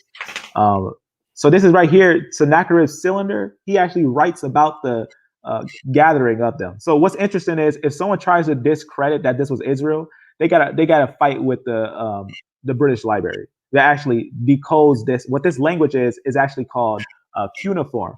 Cuneiform is a language that we know the Assyrians, the Babylonians, because they all settled up in that area of Mesopotamia. They actually root in cuneiform, not Israel. Israel didn't write in cuneiform. Israel, Canaanites, and Egyptians, they didn't write in cuneiform. They actually wrote in a different language. Their original language will actually be what is called pictographic Hebrew, which is actually going to be pictographic. It's a little different than your Paleo, than a lot of those other Hebrews, but it's going to be more pictographic, right? It's going to be pictographic Hebrew, like how you see the like sometimes crosses and ox heads and things like that, or tent design. That's more pictographic Hebrew. So this is cuneiform that they wrote in, and they write themselves the whole history of how they took the 10 tribes and they pretty much, did what they want with them. So it's really interesting with those things. So this little video, we might have to do another one on just the Assyrian conquest, but I added some more information to it, and it gets really deep. It gets really extremely deep. Facts. Those things. Amen.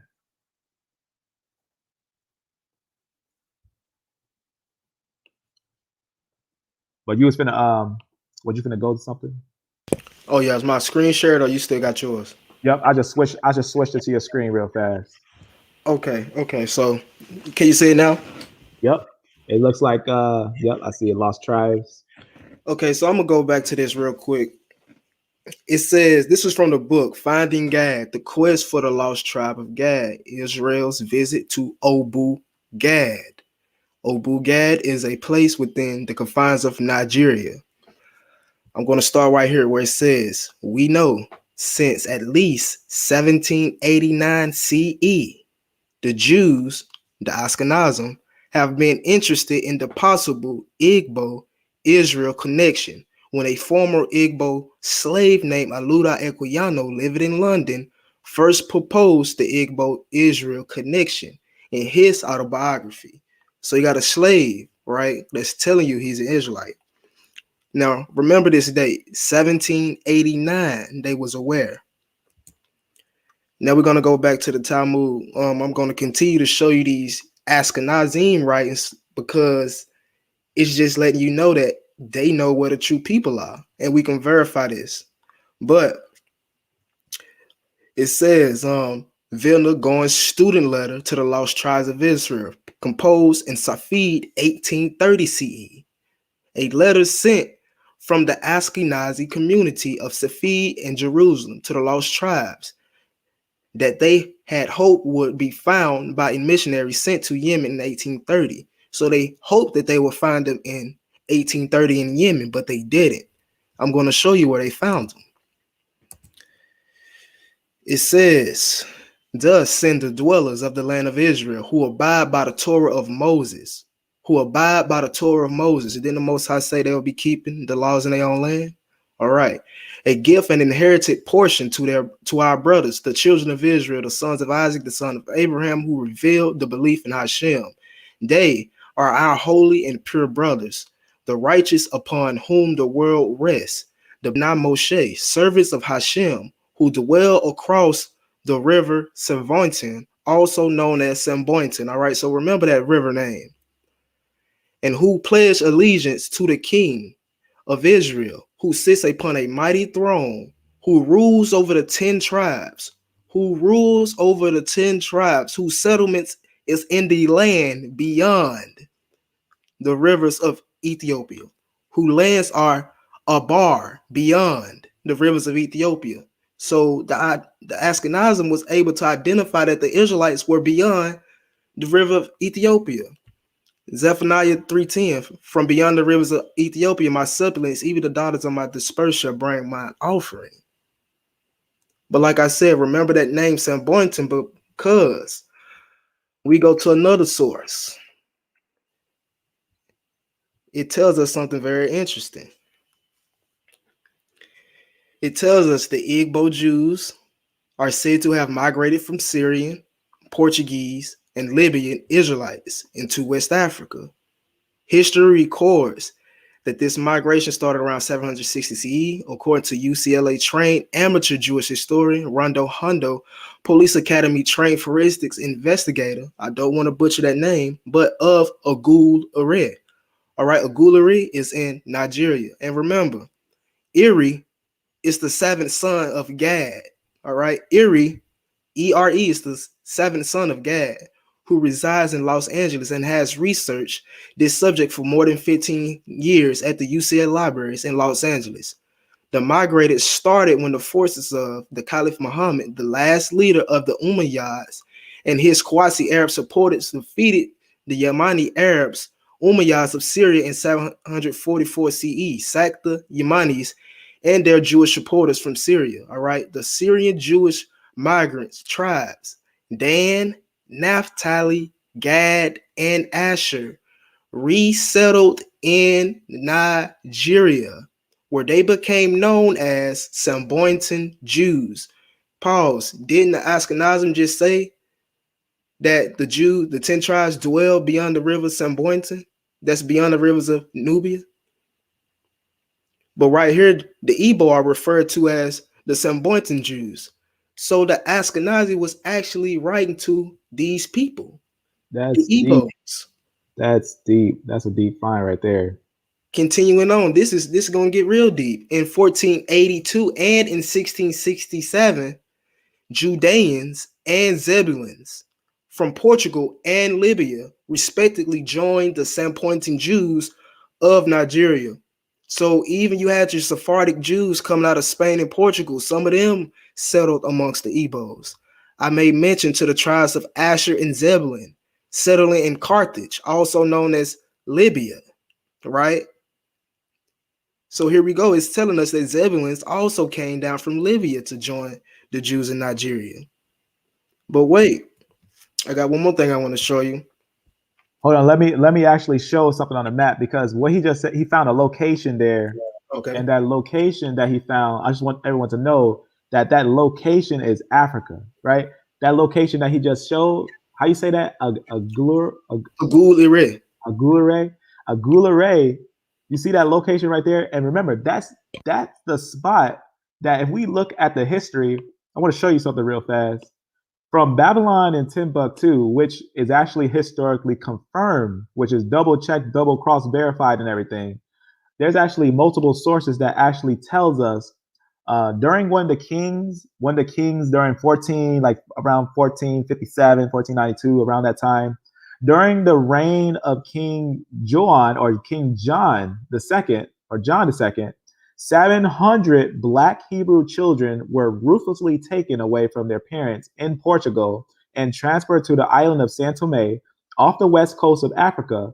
Now, watch what it says here. This island is located near Nigeria, Cameroon, and Gabon. And then it just lets us know. It says they found that island. I'm gonna jump right to this part right here. Let's see, where is that? Where it lets us know that king reigning down there, right here. This just talks about the description. This just describes everything. But let me see if I find that spot right around, actually right here. So here it is right here. He basically talks about, he talks about how Israel, when they were sent again, right? When they were sent into another captivity after Rome, remember Rome, they went at Abib the ninth. But again, that happened 1492, Abib the ninth. Abib the ninth, that says that day was Abib the ninth. The fast day was just going down a little bit. I want you to hear this part right here. This talks about Alan H. Godby says that the reign of the last king, the last Jewish king of Ghana, right? Because Ghana is going to be down that area, which, like I said, you got to look at older maps to make sure you know what you're looking at when you think about Ghana and different things like that. That's going to be in that West Africa, right? It's going to be lower in West Africa. Speaking of which, I think I have a map right on here, because I think maps, really make a example too. Well, when we start getting pinpoint on stuff, this is just, actually, I'll show you right here how Rome only called this little part Africa. This used to be Africa, family. So this actually was Africa before. Not all of this, but this was Africa, right? But let me go up a little bit here. I'm gonna go up a little bit here and go to a map here, because I think I have a map that is good enough to see with that one right up here. Let me just see. In fact, I'll pull up. I got a link with a bunch of maps. I'll pull up a different map. But let me continue reading this thing. Let me go back over here. So it says the last Jewish king, because remember, these are all connected. That's why we doing it like this, because he's reading the history of the Jews and the Israelites in that area. So if this Jewish king is in Ghana, who is he reigning over? He's reigning over the 10 tribes. It says that he was terminated in 1492. So not only did Columbus sail to America, not saying he was the first in America, but he sailed to America, which opened the doors for a lot of the European nations. Not only did that happen in 1492, the Jews were banned from Spain in 1492, the Moors were banned from Spain in 1492, and the last Jew reigned in Africa in 1492, based on historical references. Quick jump in 1492 as well. Aski Muhammad of Timbuktu converted all the Jews to Islam as well. What? Yep, there it is. There it is. And that these type of things, these type of information must be taken in, because this lets us know that, one, we have multiple accounts that there were Jews in Africa, and we got other historians that can verify this too. But I'm gonna let the brother go over this. But let me see if I can grab a map real fast, because I want you to see the location here. I'm just gonna grab an old map and go to Ghana, because I think it's interesting when we pinpoint these things, because it really makes it more influential. I think it makes it more influential when we not just say these locations, but show these locations on the map, because information, it can go one way or another. But let me grab it from. That's why I always put little bookmarks on these things, because notes grow. Let me go to something on here. I'm going to open up a map on this thing. As you can see, this has some information, which is also interesting too, because this original note was for studying leprosy. This is a picture of the Jews in the third, basically between 300 BC and 280. So somewhere around there, they made this painting of the Jews. But let me go down to something down here. I'm going to go to a map here. I'm going to go to these maps over here, because I think it's something that is very interesting. Just want to go to a map. So sometimes you gotta also check the year, right? Like 1500s, you can see what Africa looks like. It looks totally different than a lot of these things in Africa. Let me just go to one during the time of, so between 16, 17, so about here. So this is what I want to show you. So I want to show you this map. So obviously, it's important to know that the nation of Guinea was a place that was settled by the Portuguese, and that's what they called this area Guinea right here. They actually had the Jews settle here. You also can see the kingdom of Judah down there. You see the kingdom of Judah down there. But let me see if I can find Ghana. I'm trying to see if I can find Ghana on this map. Somewhere down here. Let me see if I can find it. Let me actually use this little magnifying glass, because if you type it down, down on a map, you're gonna find it, somewhere around this area right here. But I'm gonna show you, trying to see where is it on this map. I don't know if they I put the think it's the name Gold Coast right there. right here. Yes, It might either the be. Gold or the Ivory Coast. I know it's named Gold or Ivory Coast, one of them.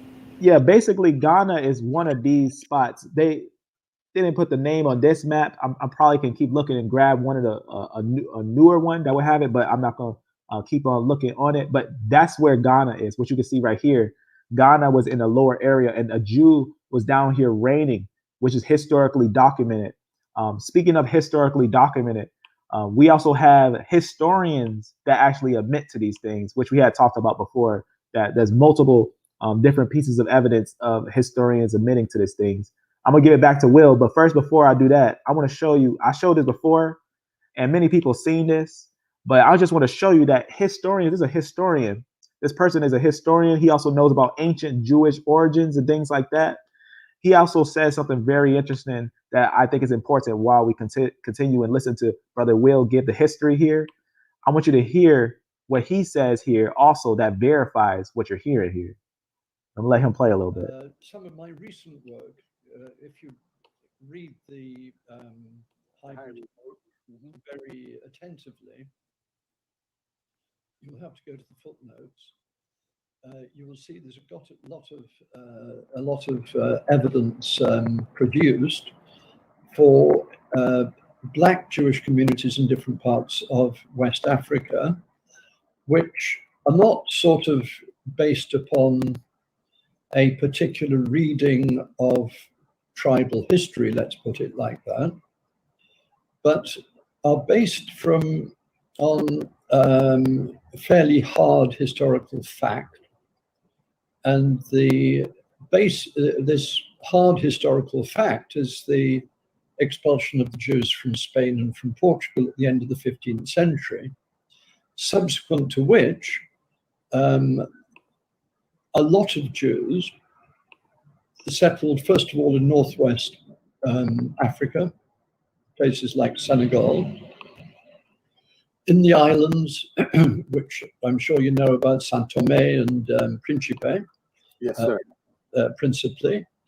And then less known along the coast of Guinea, so that in the middle of the 16th century, 1560 to be precise, the Portuguese Archbishop of Goa in India. Now, real fast, who is he? What is he talking about here when he says an Archbishop of Goa? Because few people actually know that Rome and Portugal, they actually had connections to the lower or areas of, let me actually put this down, India, right? He's actually saying someone from the area of India actually recognized in the area of Goa.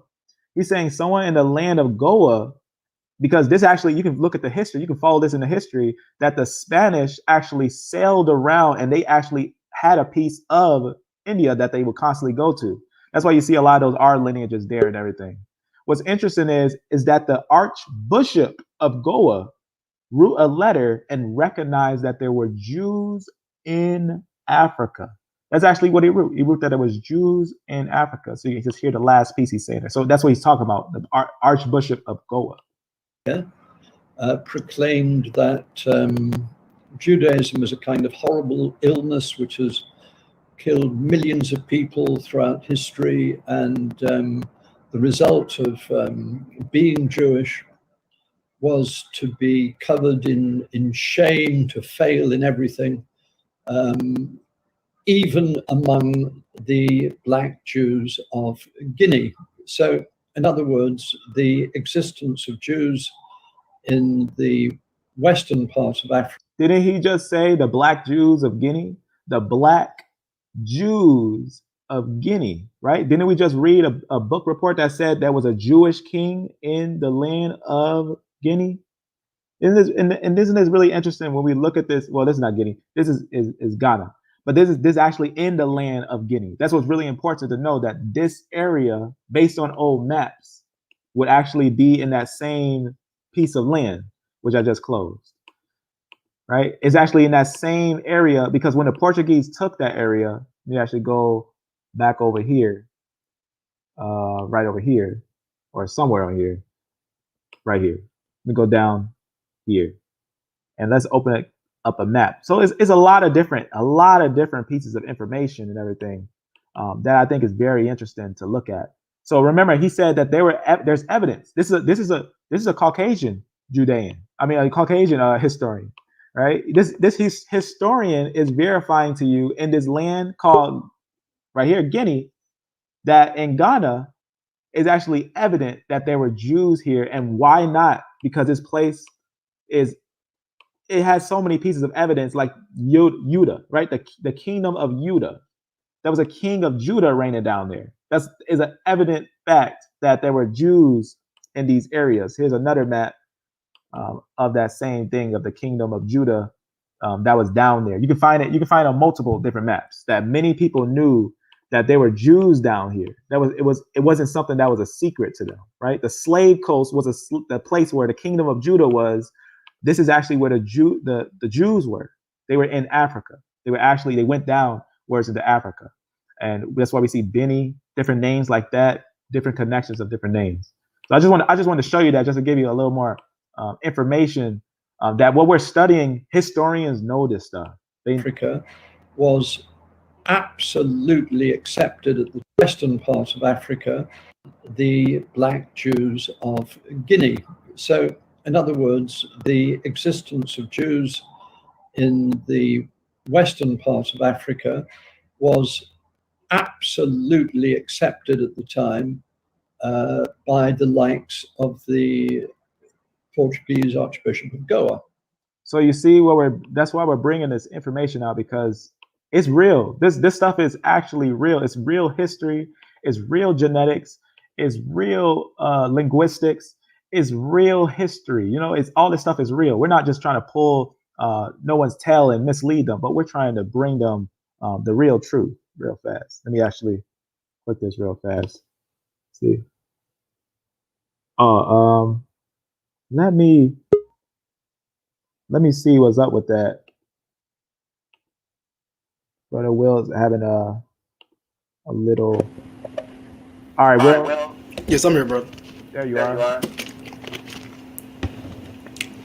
Yes, I'm here. I'm I back. can I'm hear back. you. Okay. There you are.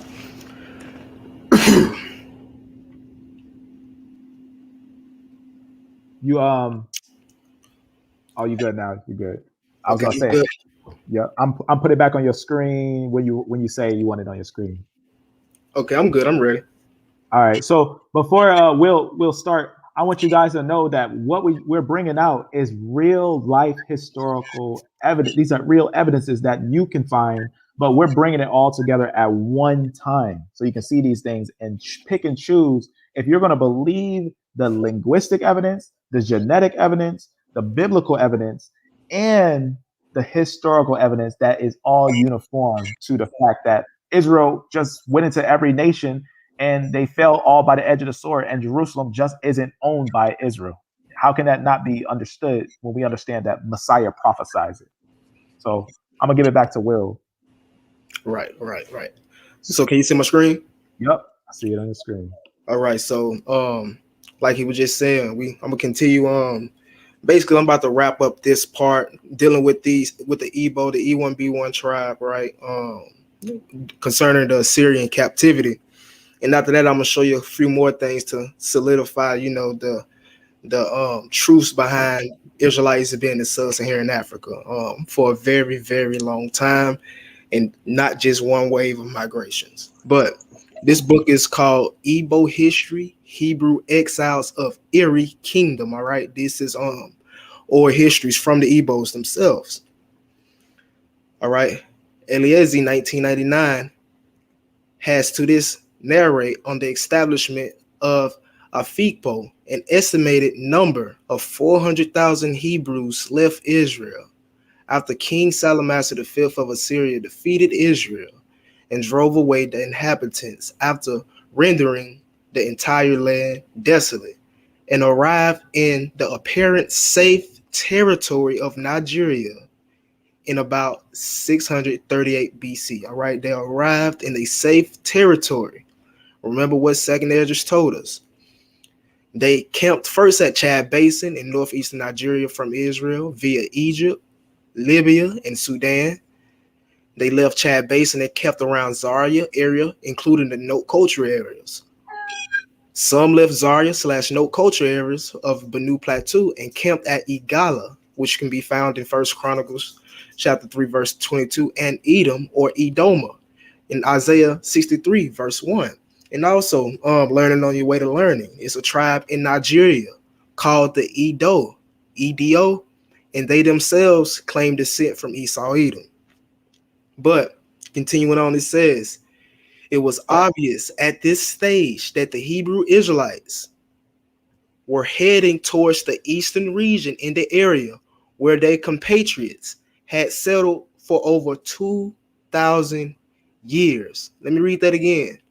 It was obvious at this stage that the Hebrew Israelites were heading towards the eastern region in the area where their compatriots, Eri and his descendants, because remember, I told you the first migration of Israelites happened after the book of Numbers.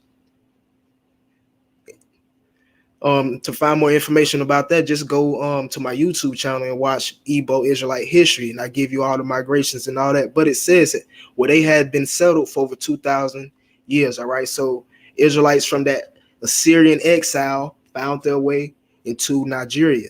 All right, this is not the only place they found their way to in Africa and settled, but this is just one of the main parts that they did find their way to.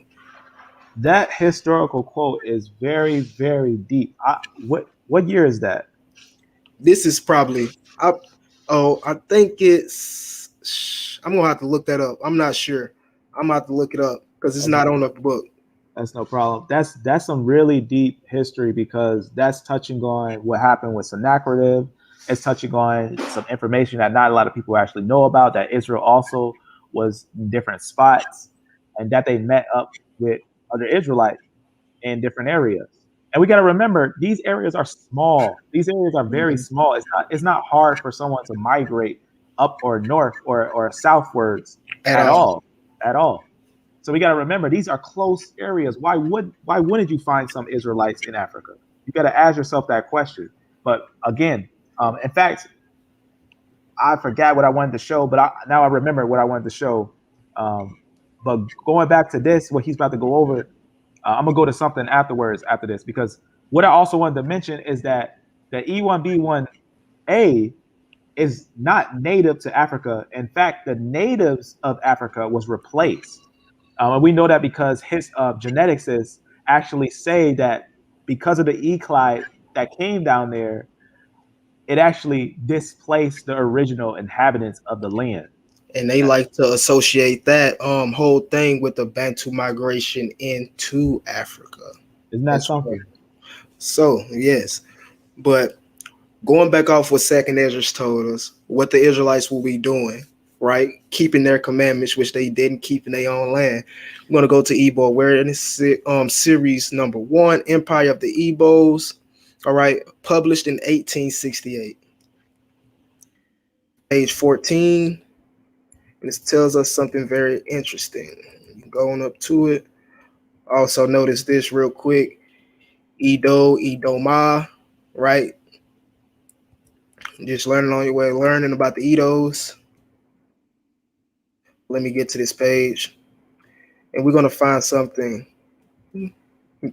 very interesting and confirming. Igbo, all right, Igbo. It says, sacrifices are made to Shuku, consisting of fowls, sheep, goats, and bullocks. But human sacrifices, as such, are never made. This is, however, one propitiatory sacrifice, which is practiced to a considerable extent in the interior towns, and which is decidedly Judaistic in its origin. All right. So if we turn to the book of Numbers, chapters 29, verses 1 through 6, it literally says, and in the 7th month, on the first day of the month, ye shall do only holy convocation. Ye shall do no severe work in its day, blowing of the trumpets unto you, and you shall offer a burnt offering for a sweet savor unto the Lord, 1 young bullock, right? 1 ram, and 7 lambs of the first year without a blemish. And their meat offering shall be of flour mingled with oil, 3/10 deal for a bullock, and 2/10 deals for a ram, and 1/10 deal for 1 lamb throughout the 7 lambs, 1 kind of the goats, all right, for a sin offering to make an atonement for you. So we see that this is just confirming as well that what the Most High said his people would do, they did. They went to another land, they kept their commandments, and even up to this day, they are still keeping Torah throughout all the clans within this people group. And we can even take it a step further to people, of our own color, people of our own descent. Eldad the Danite, all right? Eldad the Danite himself confirms what we've been bringing out. And he an Israelite himself. He tells us what 10 tribes, or he tells us where some of the Northern Kingdom Israelites are. This is coming from Hebrewisms of West Africa, 1930. Hebrewisms of West Africa, 1930, page 228. Does not the Jew of the tribe of Dan, who had been from the what is this word, brother? Let me zoom in. I can't even read this. Point to it real fast. Karun. That's an interesting name. Yeah, I'm butchering it, y'all, but don't mind that. That sounds right, Cameroon. That even looks like Cameroon. Right, Cameroon. to the country of the cannibals, to tell us in the 9th century of a Jewish empire.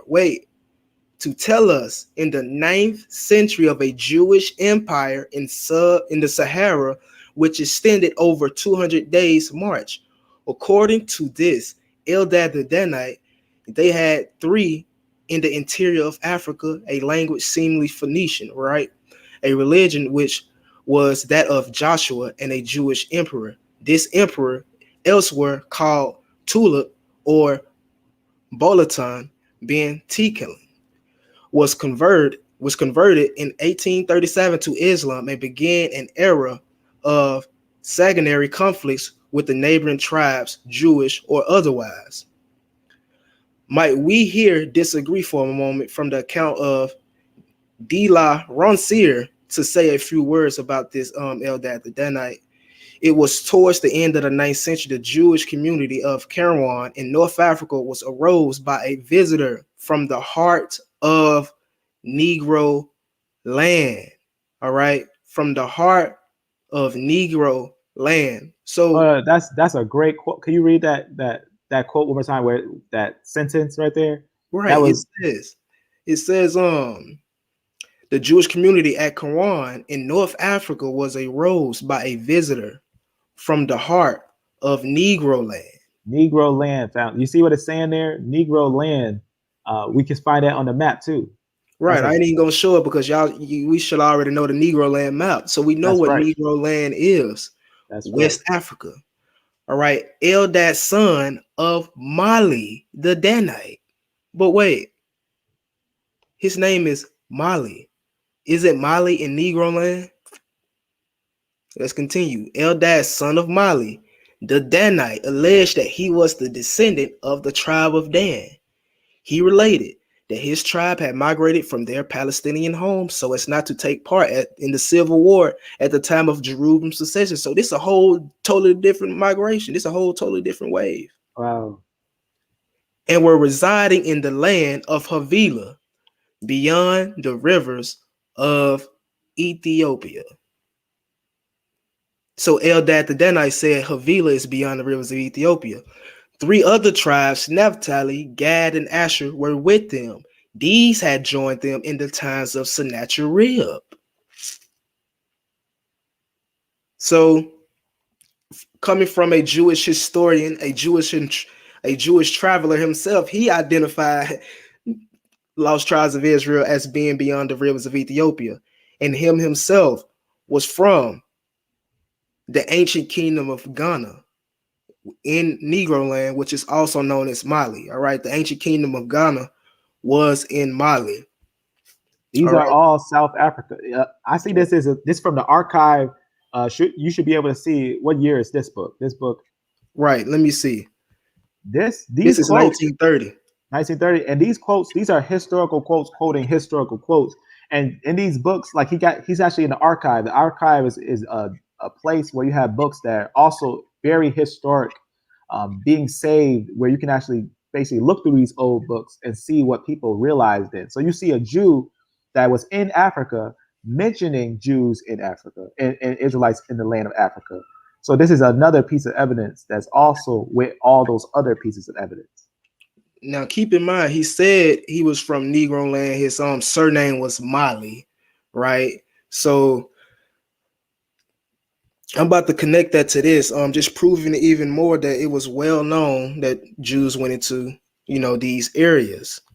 This is coming from Black Christian Nationalism, New Directions for the Black Church, 1972. And after this, I'm gonna go into one of the oldest sources I got to wrap this up, basically.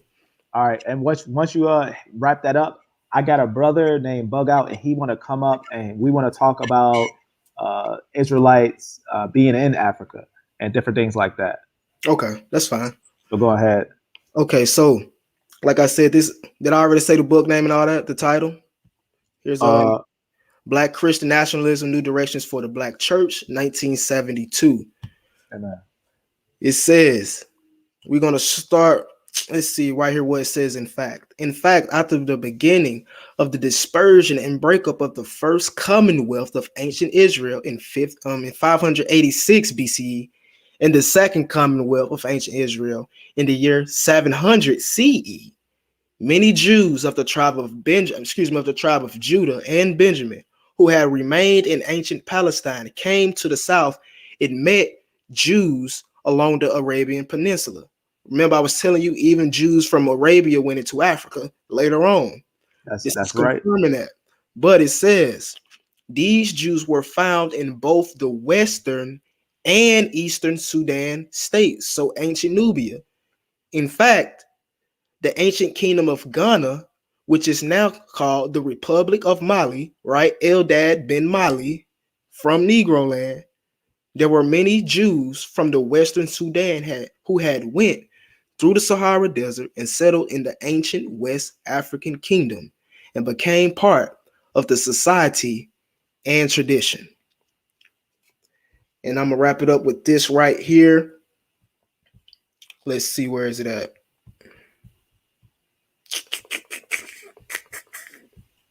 Right. So, what page is this real quick? It's page 22. This is coming from the book, The Modern Part of an Universal History, from the earliest accounts of time, 1760, all right?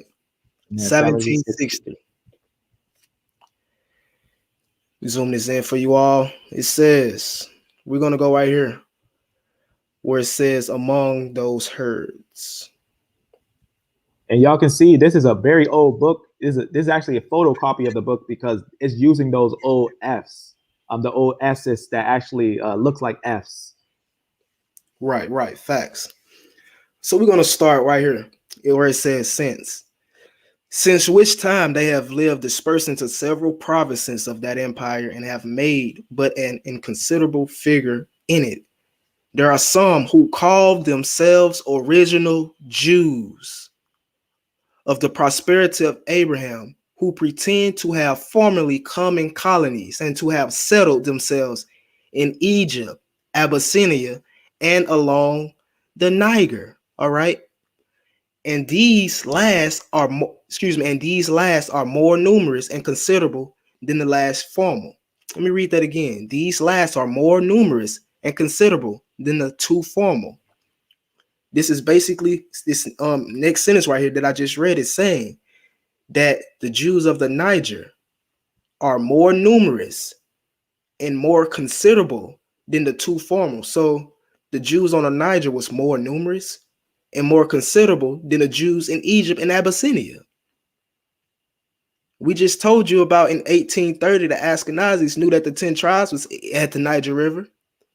But continuing, but those who had come and are here still in the greatest number are such as refugees themselves in their parts, either after the destruction of Jerusalem, that's one, after the dispersion of the Jewish nations by Titus Vespasian, that's two, mentioned in the former chapter, or fled from the other persecutions under the Romans, 3, Persians, 4, Sartians, 5, and since under the Christians, 6, out of Italy, 7 in 1342, out of Spain and Portugal, 1462, 8, out of the Low Countries, 1350, 9, France, 1403, England, 1422. So we see up to about 10 different waves. Wow.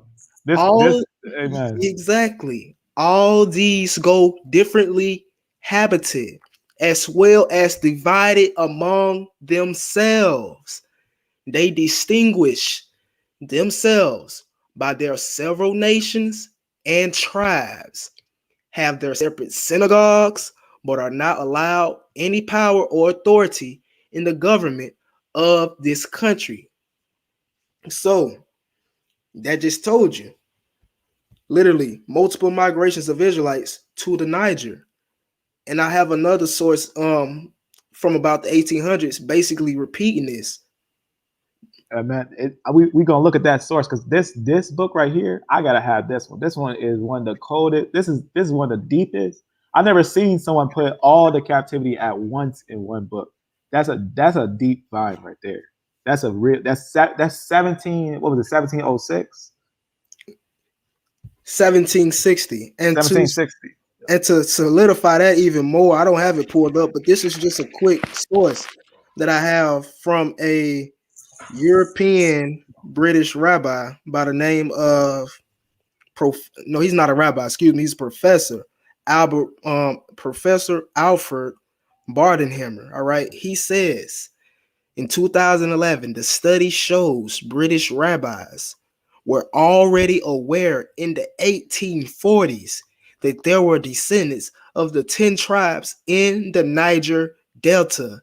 That was even before the process of the Jewish acceptance of Beta Israel began.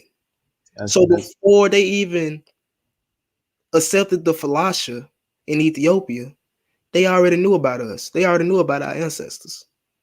Amen, amen. All right, I'm gonna let brother Bug out. Shalom, shalom. I finally get to talk to you. I'm excited. I just wanted to have a conversation with you, brother. Shalom, shalom. Shalom there, brother. So we just had a long session on how we found evidence of Israel genetically, linguistically, historically, biblically being sent downwards into Africa. What do you think about that, brother? Because I know you don't believe that the Ashkenazim are actually them. We know that because also there's a historical quote where we know that the Ashkenazim are actually also related to the Germans. We know that because we can look at genetics and we can look at the German genetics and we can connect them, and we can also pull up historical quotes that actually lets us know that Ashkenazim are German. But you already know that. But you wanted to ask about the evidence of the Jews or Israel ever going into Africa. All right, so here's the thing. I understand that the Ashkenazi are Japhetic. It says that in the Bible. That's or right. The Ashkenaz. The thing is, I have trouble believing that the Jews only went into Africa, or they only went into Europe, or whatever. The Bible says that they were scattered among all nations, right? Yes. What we saying is the major place they went was Africa. We showed the proof of Jews being in India and what they Yeah, look like. I believe that. Yeah. I believe that they're in India. I believe that there's some in Africa. But I mean, here's the thing. I believe that Solomon had locks. I believe that Samson had locks. Daniel had locks and stuff. But here's the thing, like, the Bible doesn't talk about genetics. So That's personally for me, I don't know what these people looked like. I have a picture of, it's called the Abydos Hyksos. And the guy, he's dark brown, he has black hair, kind of looks like an Egyptian. But personally, I'm not going to say, hey, these people were 100% black. And when you look at history, right, like the Egyptians, they were black. They were descended from Ham. But nowadays, look what they look like. They're brown because the Muslims conquered them. So the same thing could happen to the Jews or the Israelites, who they could have been dark brown, they could have been black, they could have been white, who knows? But they could have become a different race. So I got a good example of that. Go ahead. What's up? I said I have a good example to answer that question, right? Wait, what's your name? Oh, my name is Will Son of YAH. You can William, you know what I'm saying? Just Will Son of YAH. All right, what's his name? Lion something? What's his name? Yeah, Lion Farm or D-Tree. You call me Okay, D. all right. So What's your name? What's your name, by the way? Bug out. Bug out. Okay. Go ahead, Will. So we know that the Israelites were chased out of Judea. We know, according to history, around the 70 AD event, the only people left in Israel were Southern Kingdom Israelites. The Northern Kingdom was already scattered. Yeah, but they were scattered into Assyria, right? And they went into Africa. Right. And they fled back westward, right? Which we've showed earlier. But to give you an example of people moving far away from, the rest of their people around a light of people, right, is during the Babylonian captivity, Israelites were sent to Spain directly from the Babylonian captivity. And we talking about 500 BC, around 600, 500 BCE that happened. And so you're saying that the Babylonians, they sent Israelites or Jews to Spain? Yeah. I've never read that anywhere. You want me to pull it up for you? Yeah, go ahead. So while he's pulling that up, because that's actually a verifiable quote. The Israelites were sent into Spain, and that's actually why the Spaniard Jews, it actually says they're a combination of the Jews of the Babylonian conquest. That's a historical fact that we know that That's the the Sephardic Jews, right? Sephardic Jews, they actually are combined with the original Jews that were sent into captivity. But Not they're everyone mixed with came. Spanish blood. No, not Spanish blood. There's Spanish is a language, is a linguistic, right? Spanish is a language that you can Yeah, learn. Spaniard blood, whatever. No, Spaniard, no, Iberian. no. They didn't mix with them. Now you're That's what that was. talking. That was my main point of bringing that out, because they was in Spain for over thousands of years, and they came out Negroes still. You see what I'm Yeah. saying? But let me find that source for you, so it can be more solidified.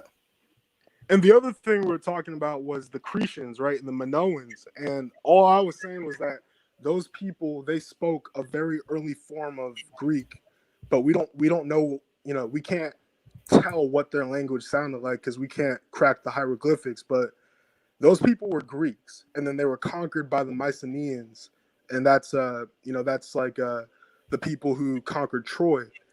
And then what Tacitus was saying is that the Jews could have been coming from that island after they were conquered by the Mycenaeans and settled in Abydos, Egypt. Okay, so you must have missed the genetic study that I just went over. So the people from Crete, yeah, we know they settled in the area of the Phoenicians. We know that they was actually the place that you see as Crete, or what they also call Captar, the area of Captar. The people that came from there, they actually are going to have the haplogroup J. They have haplogroup J, and Is they also that a white haplogroup? there's a European haplogroup. Yeah, Yeah. that's all I'm saying. I'm saying that they're Greeks. Yeah, But so in a if you go common to sense, Abydos, which is where the Israelites were, the Israelites they were in Goshen, and the modern place they were settled in was Abydos in Egypt.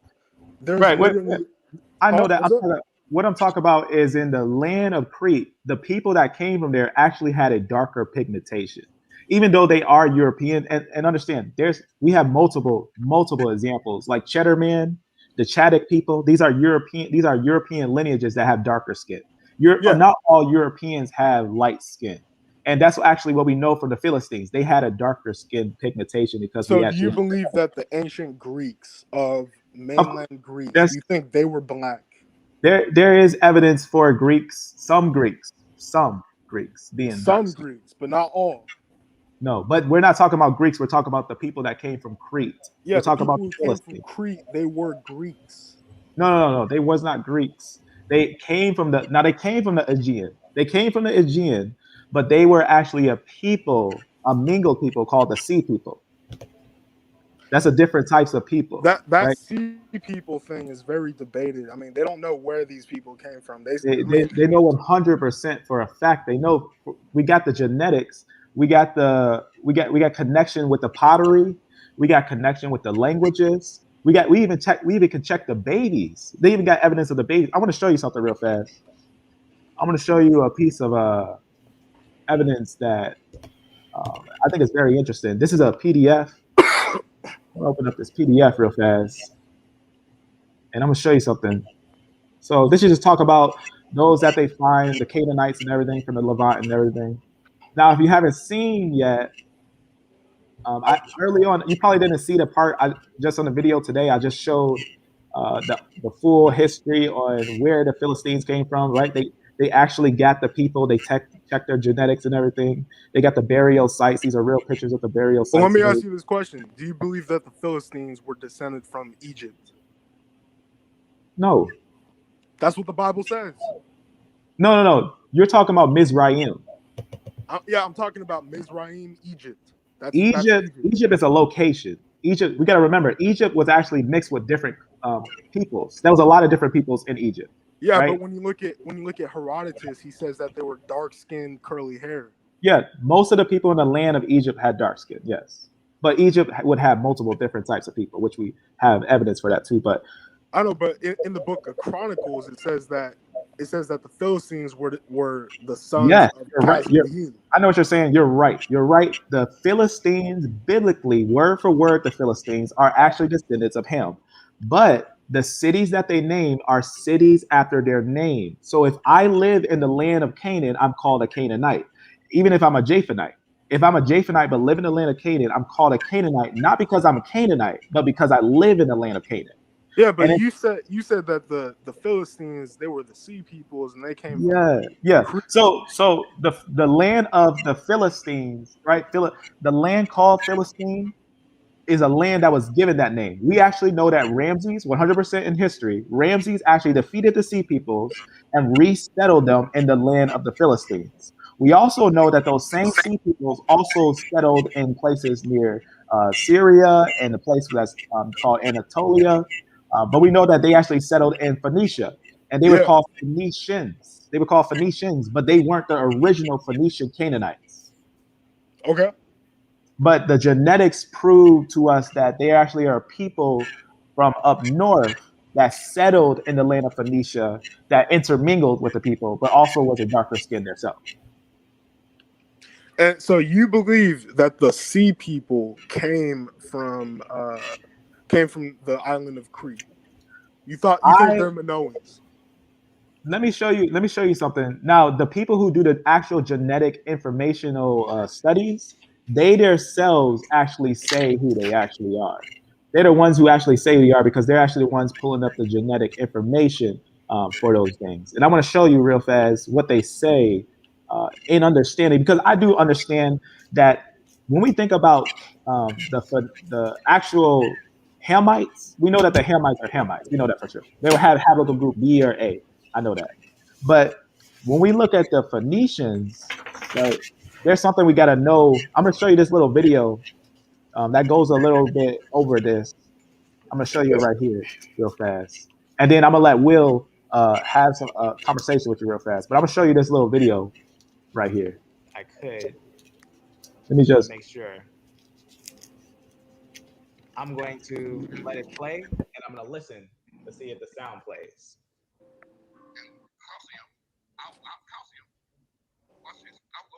I'm going to let it play. Today we're announcing some very exciting results. We've been able to demonstrate for the first time that the Philistines were immigrants to the region of Philistia, and that they immigrated in the 12th century BC. In the past, people have searched for the Philistines and for their origins. First, they looked at ancient texts. The Bible mentions that the Philistines came from Captor. And as scholars have studied Captor, now this is what's really important to understand. Captor. Now, obviously, here's the quote that you're thinking about, right? We actually got to know that what it actually tells us is that from of whom came the Philistines, right? From whom came them? They actually had a place already called Philistine, already had a place called Phoenicia, but the people that came there came from this place called Captor, which is actually called Crete today. Today it's called Crete. This area right here is called Crete. And we can look that up. We just look up on the map. It's called Crete. And they came down and settled on these areas. Now, obviously, the Greeks right here, this is Greek. Now, I'm not talking about Greece. I'm talking about Crete. I'm talking Wait, about the so area. they said that happened in the 12th century. That's the 1100s BC. In the No, no. 1400s BC, Crete was destroyed by the Mycenaeans. Okay, well, it wasn't called Crete at that time. It was called It was the Minoans. right, That was a civilization. right. But the evidence actually shows that pottery and genetics connects to these areas. Pottery and genetics, and that's what this geneticist is actually going over. I'm gonna let it play so you can hear a little bit what he's saying here. we realized that at least in the second millennium, Captor was Crete and its vicinity. And so people thought perhaps the Philistines came from there, but these stories were sort of shrouded in mystery.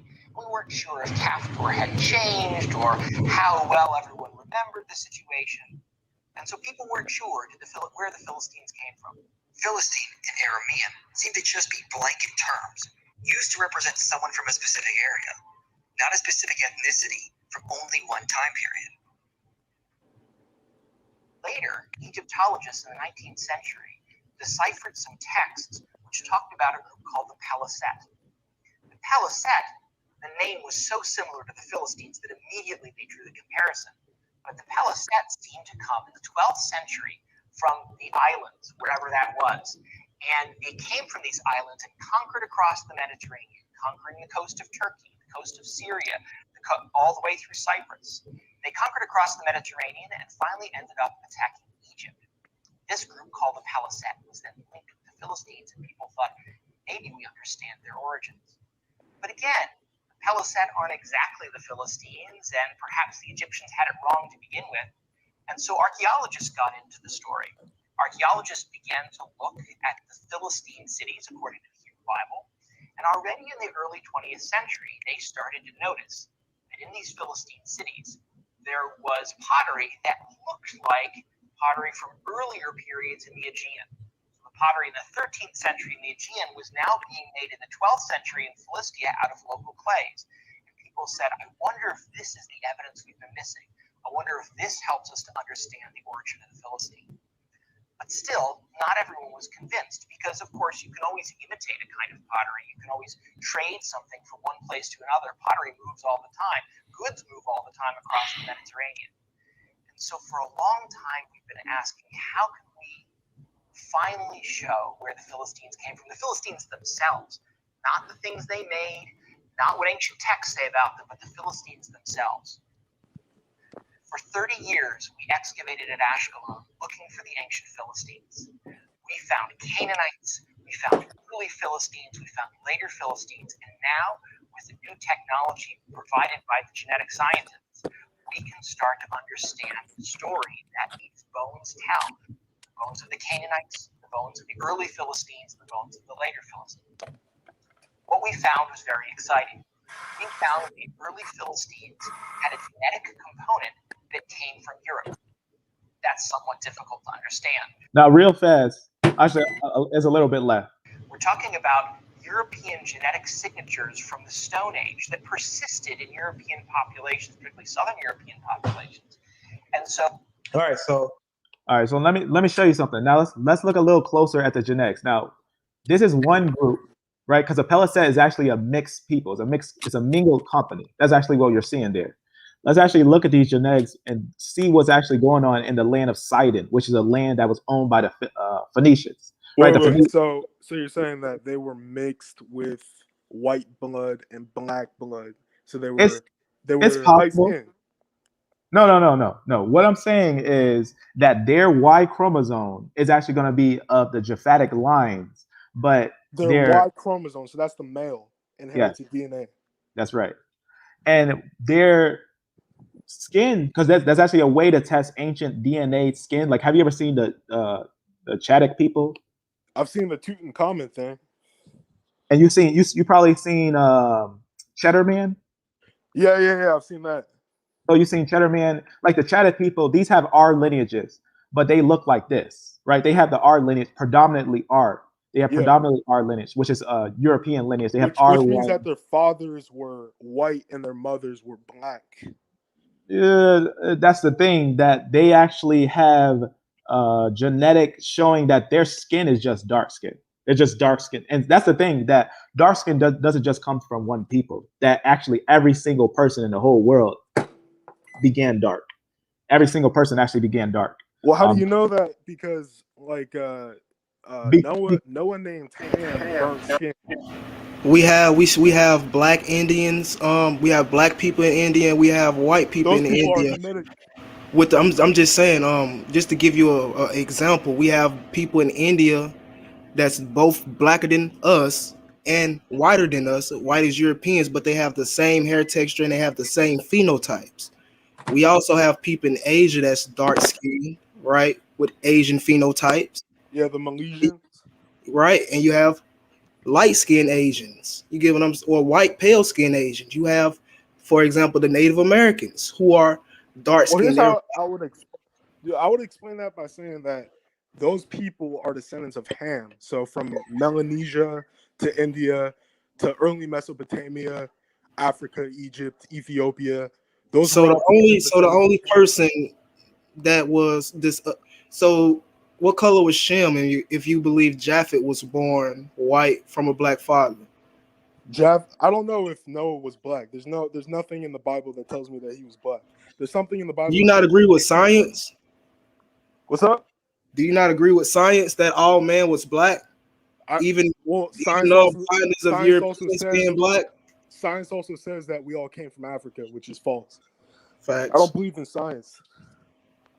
So Cheddar Man is actually the oldest, right? He's the oldest stock from the European stock. From the when you look at the line of Japheth and everything, it actually tells us right here. It says Cheddar Man is a human male fossil found in a certain cave and whatnot. And it tells us that Cheddar Man is British old complete human skeleton. It has its old complete human skeleton. It talks about how his skin is. It says and dark to black skin they have. And what they actually are, Cheddar Man is actually the most ancient European. That's actually what Cheddar Man is. It actually lets us know. It says analysts of his nuclear DNA, right? He actually says basically right here, he's actually a member of Western European populations at the time. And what's interesting is this is an example that melanin, we got to think about melanin. Melanin is not a race, right? Melanin is not described by race. Melanin is actually described by pigmentation that is actually a system that's inside of us. For example, speaking of the Phoenicians, there's actually a genetic, like I was showing you, there's a genetic study that we had to look at the whole thing and actually understand what it's talking about when we think about the quote from Herodotus. We actually know that he says that the Israelites look like people from Crete, right? When we talk about Crete, Herodotus never mentioned the Israelites or the Jews. He's talking about the Jews right here. Herodotus is right here. This is the quote, right? This is going to be, well, Tacitus for a second, but not Herodotus. Tacitus, when he actually quotes, he says, some say the Jews were fugitives from the islands of Crete. Now, remember, Crete, who came from Crete? And remember, he said he called the Philistines from Crete, right? He called them from Crete. And if we look at the genetic information of their lineage, look up the Minoans. Look up the Minoans. How you spell that? Minoan. Mino. Look up their art. Look up what they like the right. But you understand that these are not from Greece. You're going these to people are from Crete. Okay, but this is not people that actually remember Crete at this time. Look at that. Look at the bowl. Look at the bowl. Right. Let's look at the genetics, though. Let's look at look at the pictures. These are different people. These are people that came from Crete to Crete. These came from Greece, right? You know that Javon. Okay. So these came from Greece, right? To Crete. I'm telling you, people who came from Crete to the Philistines. To the area where but what I'm saying is that these are the original inhabitants of Crete. No, these are different people. No, these are the original inhabitants of Crete. Look up the fucking history. Okay, look, calm down, so that we still have a holy conversation. Yeah, I'm sorry for cussing. I'm sorry for cussing. But let's understand. These are Greeks. These are Greeks. Now these have a different haplogroup. Understand? In fact, you know that Greeks. Let me show you something. But just so you know, those are the original inhabitants of Crete. They were wiped out in the 14th century BC. I'm gonna show 14. Okay, well, we're talking about the 12th century. So that just shows us that you're not talking about the same people. I know. No, I'm talking about. Here's what I'm saying. What Tacitus is saying is that he's saying the Jews could have been fugitives from Crete, right? And what he's talking about in the 14th century before the Jews were seen. In the 14th century before the Jews were seen, SLC 45.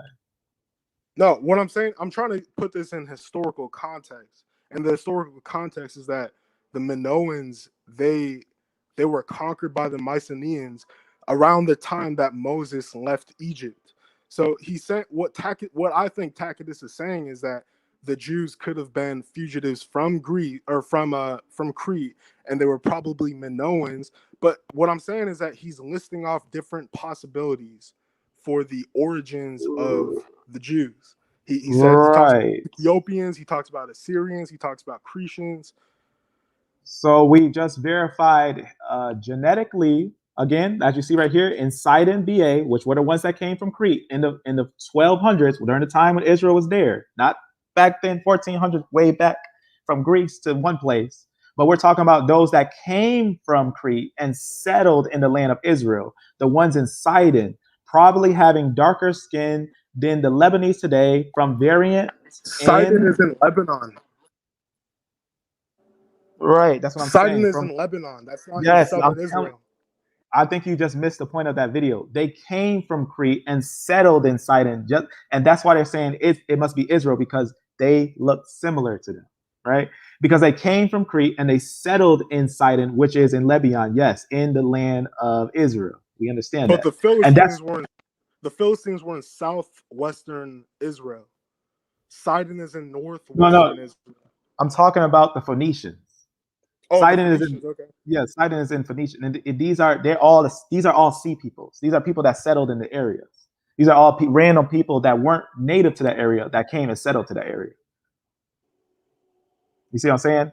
And Yeah. it lets us know that the variance in SLC 45A2 result. This actually they let us know that that's in them resulting in darker skin pigmentation. Now you got to look at this thing. You got to look at table 2 and take a look at this, and you'll see that is actually bringing us darker skin in these individuals. Not only that, but remember, Phoenicians, the word Phoenician, they were also called the purple people. Why? Because they were making purple dye that would also contribute to the darker skin look that they would have. Not that would make them genetically darker skin, but that would make them darker skin in look when someone was to look at them.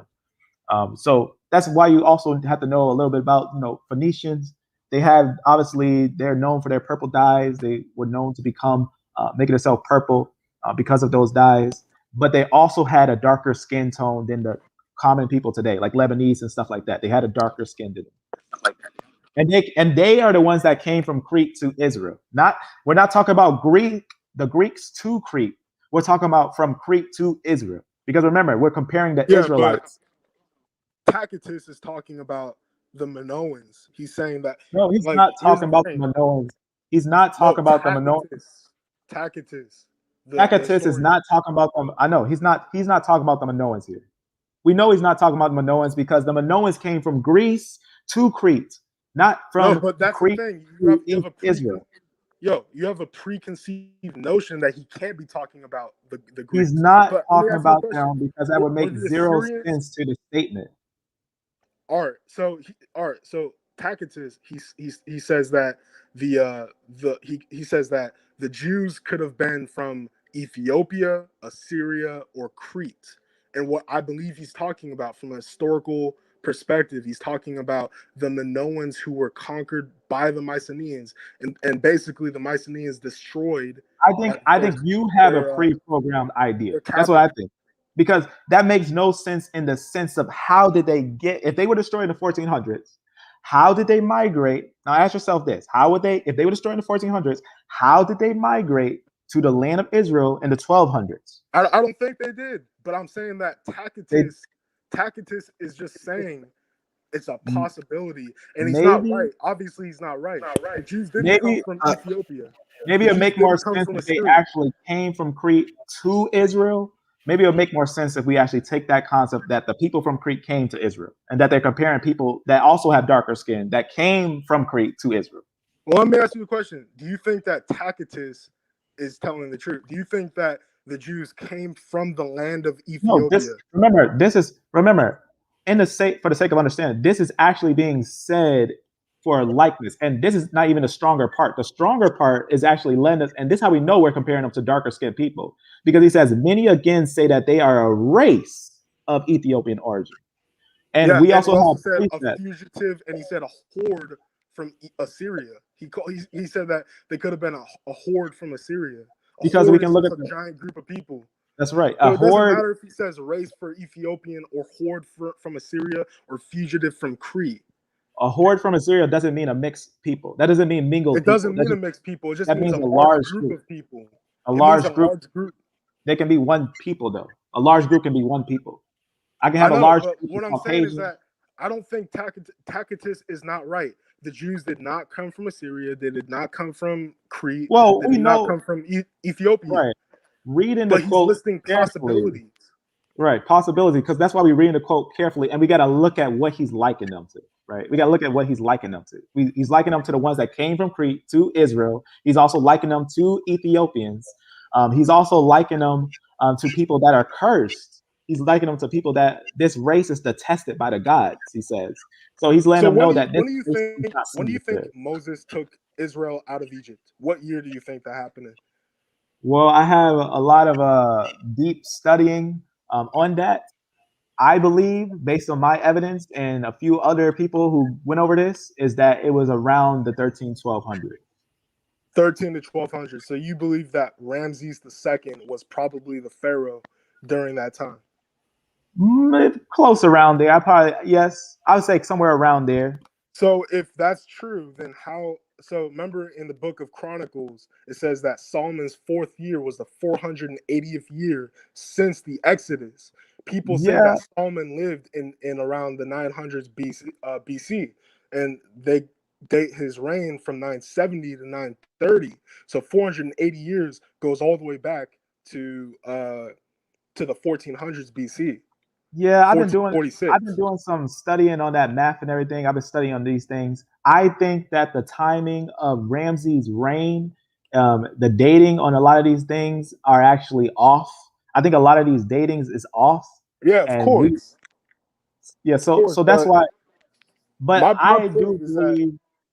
Go ahead. look at the pharaoh during the 1400s. His name was Thutmose the And Third. look at his genetics too. If you look at his genetics, you're looking at some darker skin lineages, but they're going to Who? have the R What lineage. pharaoh?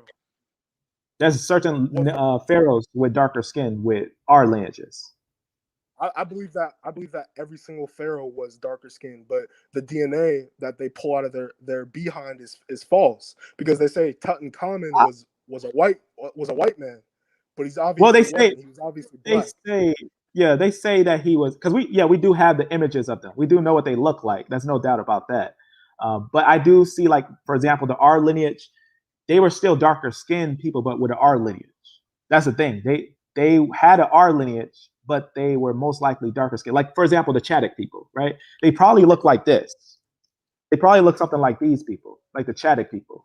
They probably look like this. I This probably believe that I believe the Egyptians looked like Somalis. That's what I think. it's Somalians. it's possible, but you know when I'm looking at Ramses and stuff like for example him and his people around him, I'm definitely getting that feeling that they were a darker skinned people all But around them. when you look at Moses' name, his Hebrew name is Moshe, right? And the Right. pharaoh from the 1400s, his name was Thutmose, Thutmose, Thutmosis. So you can see a clear, Well, that would be a you can problem see in the. itself because we know Moses was not a pharaoh. I He know was a that son of Moses a wasn't a pharaoh, but he was named after a pharaoh because he was, the pharaoh's daughter took him in, so she probably named him after the pharaoh because that's what people did back then. that's a creative idea, but what does the scripture say? The scriptures say that Moses actually means to be drawn out of water. It doesn't say that he was named after a pharaoh. It says that he was named Yeah, but because he was drawn out the of water. daughter named him. The Right. pharaoh's daughter named him Moses. The Pharaoh's daughter named him, and the meaning in the scripture says word for word, because we otherwise we're adding to scripture that he was not named after a pharaoh. He was named because he was drawn out of water. Exactly, but when you look at his name, it's very similar to Thut Moshe. It could be similar, but it doesn't mean it's the same. But go ahead. Will has something he wanted to show real fast. Oh yeah, what the brother was talking about concerning um the Jews being sent to Spain after the Babylonian captivity. Yeah. Okay, I have a reference here for you. Going into that. Let's see. Let me know when you got me shared. Got your screen shared. All right, this is coming from The Scattered Nation, Volume 1. All right, let me save this real quick. 1866. Yes, 1866.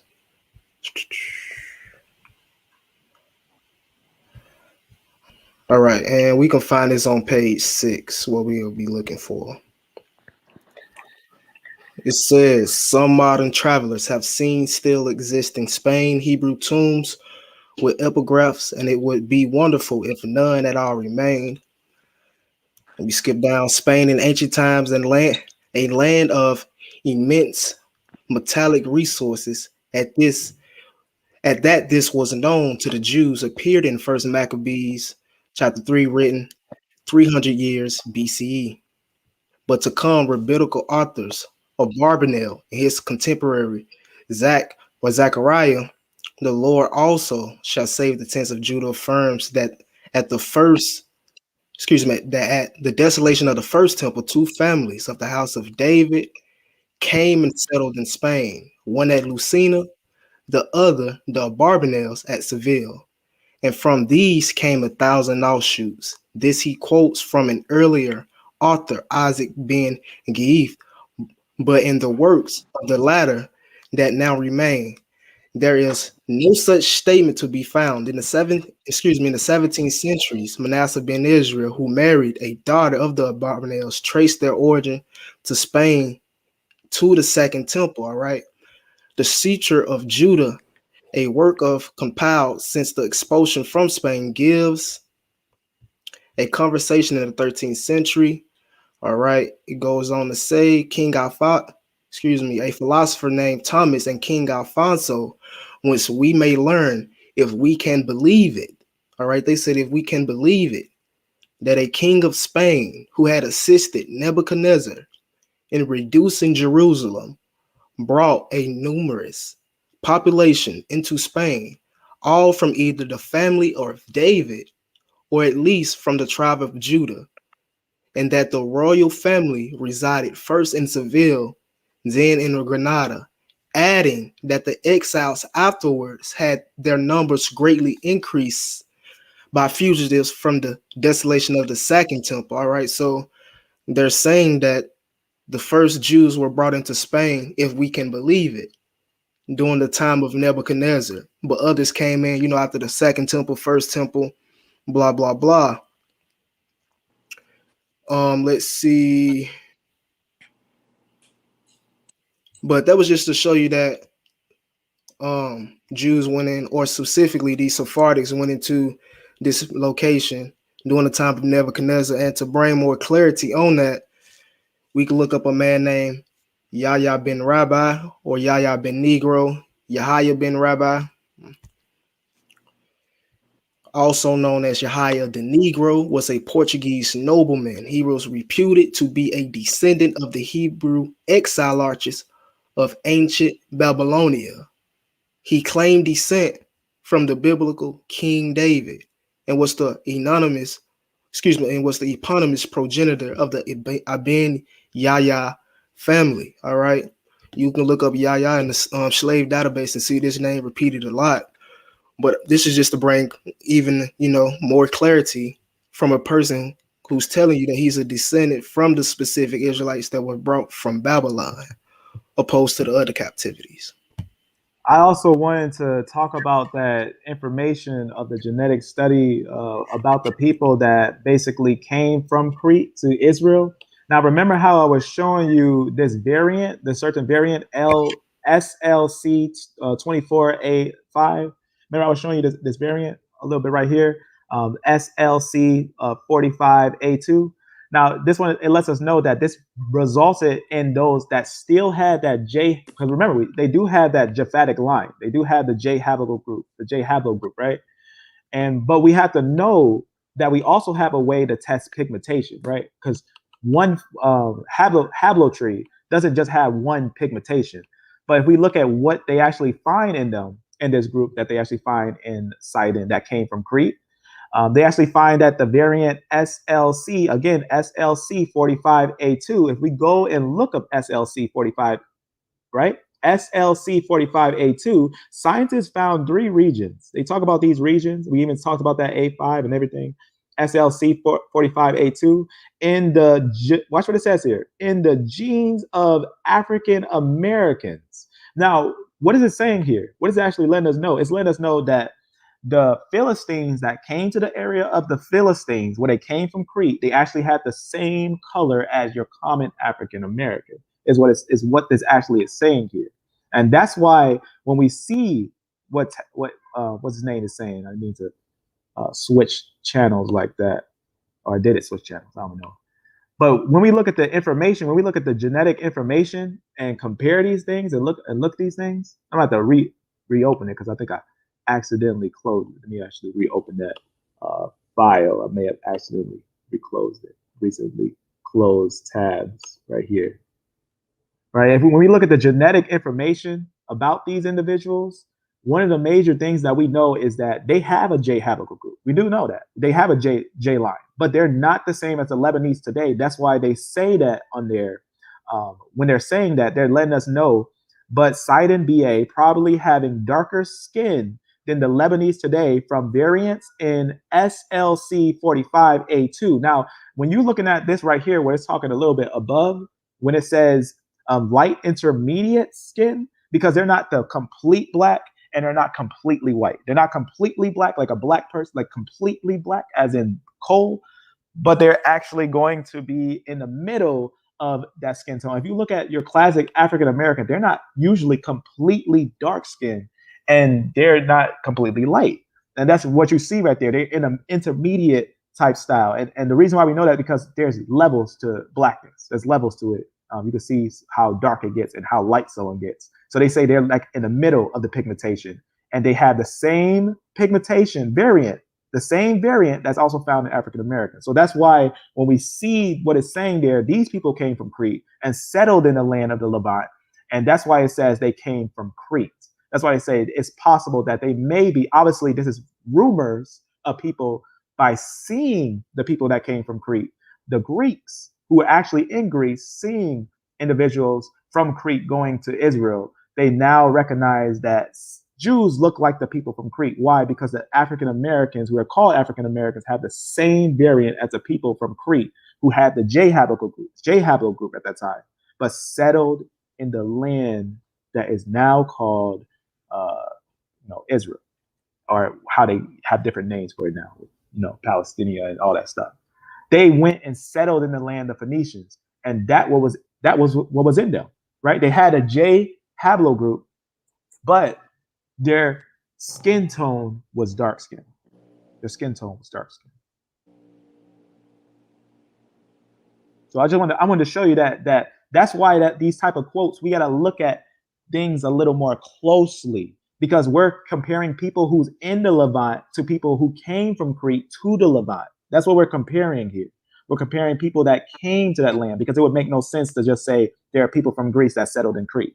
That wouldn't make no sense. It would make more sense for someone that is in Crete that settled in the Levant, which we see that happen with the people who settled in Tyre and Zidon. I accept that evidence. All I have to say is that I do believe that the Minoans that you looked up, I do believe that they were the first inhabitants of Crete. Those people were descended from Javan. I agree with that. I know the history. I know that the people from Greece, I know they settled in Crete. That's why they actually say that the people from this area, they say that they are genetically similar. They say, but the people from Greece, they have different mothers, right? They have a different mix of mothers. These ones probably did mix with Canaanites. They probably did. I'll be honest with you, they probably did mix with Canaanites. That's probably why they look like I think they definitely mixed with Egyptians, because they had trade routes. The Egyptians had trade routes in Phoenicia, Crete, Greece, all that, Anatolia. Yep. And I gotta go. So, all right. It was good conversation.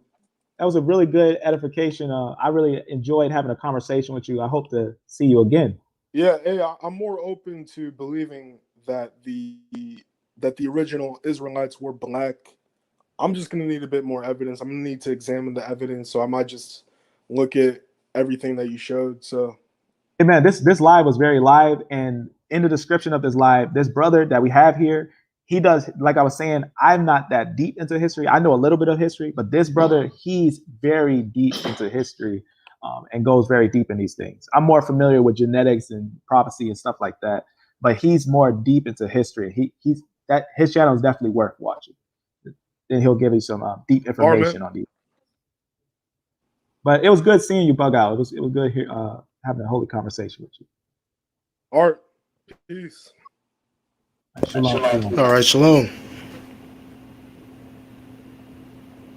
So as always, brothers and sisters, yes. Okay. You join our Discord if you can. Yes. Bug Out. One of our brothers let you know on our page. We also have a Discord on the About Me where it says Holy Conversation. Anyone can join, and you're always free to speak on it, or you can be going for a week and come back after a week. It doesn't matter. It's all about edification of truth, spreading different information, just random talking of scripture, prophecy, and deep things like that. So you can always check out the link of the Discord and join us there if you want to. Definitely will be good to see more deep conversations on these things. And it's always good. It's better when I think that brother, I'm not really sure what race he is, but I like seeing people of different race, obviously we're one human race when I say race, but I like to see different people with different haplogroups come together and look at these deep historic, biblical, genetic, linguistic information and look at these things and really evaluate them deeper than just saying, you know what, this doesn't fit my worldview. I'm just going to put this beside me. So, sometimes there's going to be things like this that change your worldview. That's true. But Brother Will, did you have anything else you wanted to share? Not really, unless you got any ideas for me, any questions that I can go, you know what I'm saying, dig into or anything. I got one more question. I have one more question. What would you say when we look at Israel today, right? When we think about how they were scattered, because one of the biggest things we know that they were sent mostly into Africa, and then they were sent into different areas, and even like the information of how the Babylonians they went to Spain, and then during the time of Spain when the people was there, that was later thing in 1492 that sent them again into Africa when they kicked out, and then those that paid that fee to go back up. What would you say about what do you know about also like the scattering of Israel? Because we know about the Berlin thing, the dividing of Africa and everything. Because we do know like Israel, Judah and everything being sent into all the worlds. What would you say concerning those things, like Judah being sent across the whole world, like what it says they will be scattered in all nations and everything? Right. So what we have to understand is Deuteronomy 28:68 wasn't just for one specific tribe. You know what I'm saying? Because when you go into, the history of our people in Western Africa, you'll get an understanding of what they, what tribes they come from and all that. So with that being said, we have the understanding that Judah and, certain tribes of Levi and Benjamin was in Spain and Portugal. And what happened in 1492 was, of course, some was sent to West Africa, but that's not the only place they went. We know the Most High said Judah shall be scattered to the four corners of the earth. And Judah was scattered to the four corners of the earth by way of the Spanish Inquisition and later on the transatlantic slave trade. In 1492, basically the poor Sephardic Jews that couldn't pay the poll tax was expelled and sent to West Africa, while other ones were sent over to while other ones that could afford to pay the poll tax were sent to basically France and Holland and England and Britain. So basically you had the rich Jews go into these other European countries.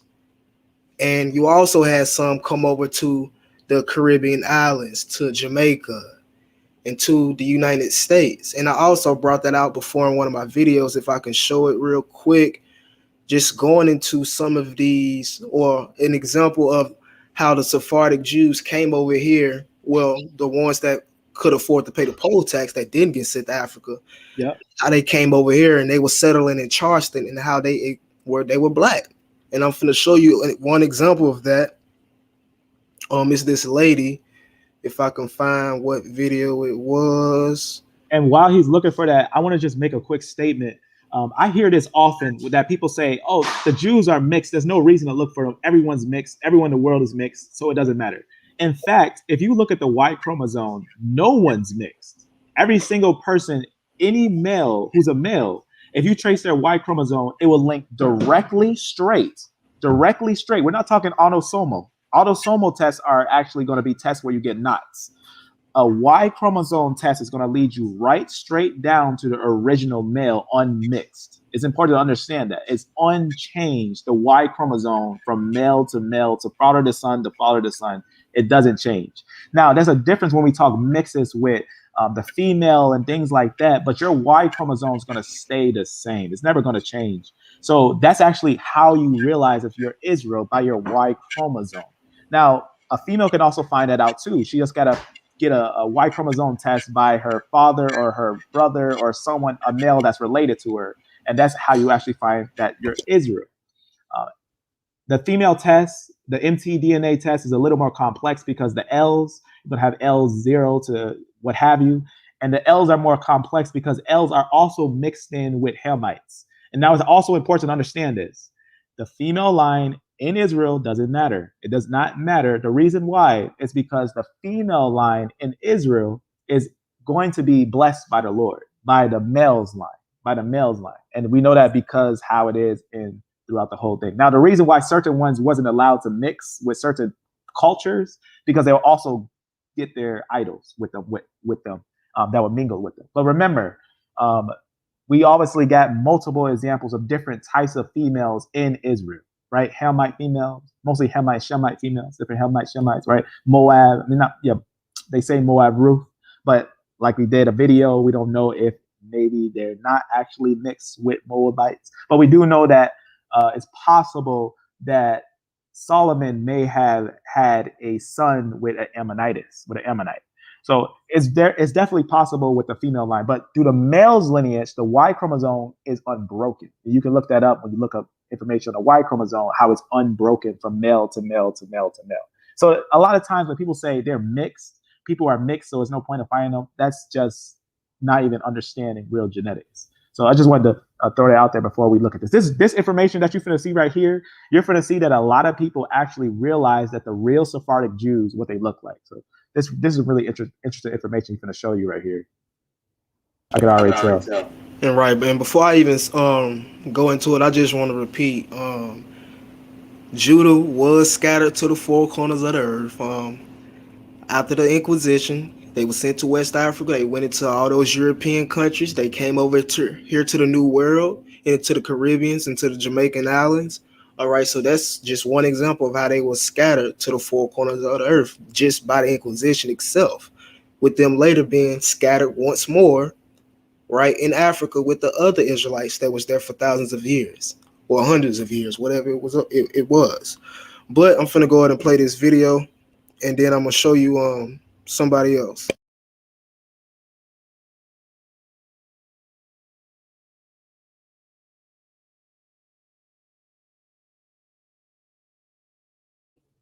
Oh, I still can't hear the video.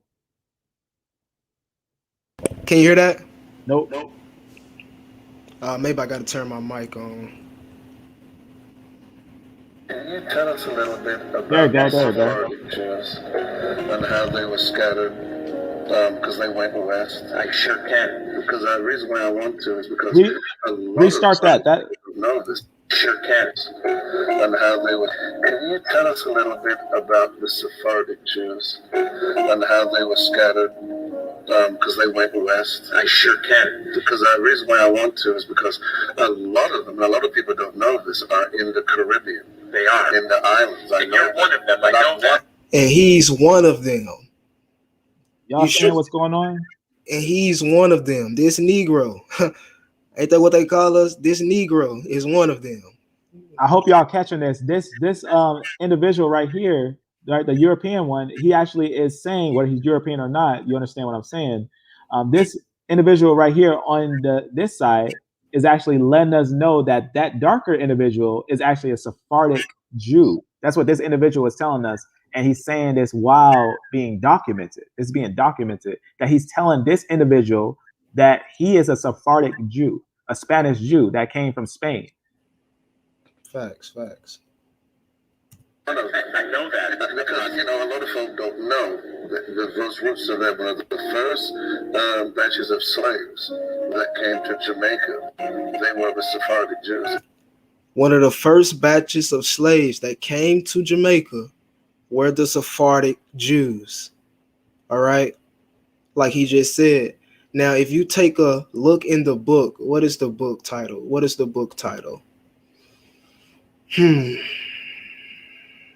It's gonna come back to my mind, but let's continue to watch this video. It's documented. And they're all over the Caribbean, South America, Central America, and even the South Central United States. Wow. And DNA testing is a factor in all this now. So what happened is, as the Jews were scattered, primarily after the destruction of the temple by the Romans and then the final revolt, they wandered into around the world and essentially became two groups, what we call the Ashkenazi Jews. He lying, you know what I'm saying? We don't want to hear that, but I'm gonna go up and I'm gonna show you this source real quick. Obviously, eat the meat, spit out the bone. The reason why we know they're not connected to Ashkenazi, because even just genetically, that makes no sense. But he's also trying to give the truth with a little bit of pleasing the world. So sometimes people do that. They'll give a little truth, but they still gotta try to feed the world's idea of these points of views. Facts. And this actually the book I was telling y'all about, Nature Knows No Color Lines. It tells us that many of the Jews who were banished from Portugal by John II, right, settled in the West Indies. John Bigelow, who visited Jamaica in 1850, saw the descendants of the Jews and says they were Negroid. All right, says they were Negroid. So it's like they went exactly where we went, and that's why I was telling people we are mixed of African Jews and Sephardic Jews, Spanish Jews, because we all came over here as slaves and we don't mix with everybody.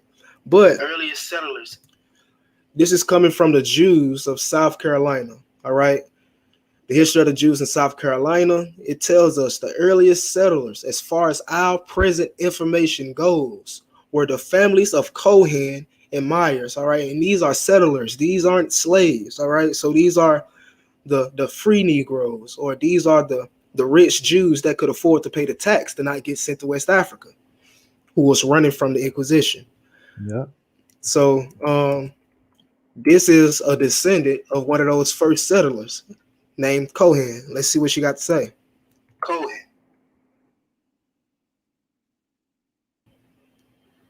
Hi, my name is Sadie Day Pasha, and I'm a Cohen descendant of the Cohens of Georgetown County, South Carolina. Now, family, I told I was going to bring in this Jew too. In Georgetown County, South Carolina, was born 1927, was taught the tradition of Passover, lighting candles on the Sabbath, by her grandfather, Richard Smith, who was the son of Grace Cohen. She taught these traditions to myself and my 6 brothers and sisters in East Harlem. She would begin by purchasing Manischewitz kosher Concord grape wine, and she only used Manischewitz brand Concord grape wine, which is a sweet wine. All right, so we get the example, right? So one of the first settlers in Charleston, South Carolina, was the Cohens, and we see here that the descendants of Cohen is black, right? And even if we take it to the census, for example, I'm not gonna go, but we can see people in Charleston, South Carolina during this time period being listed as black with the last name Cohen. We can see people coming in from Portugal and Spain into Harlem, into New York with Sephardic last names and being listed as black in the census. Right. And I just want to show this one last source. And this is just going to nail this in the bag with the Sephardic Jews in particular. If I can find which one it was.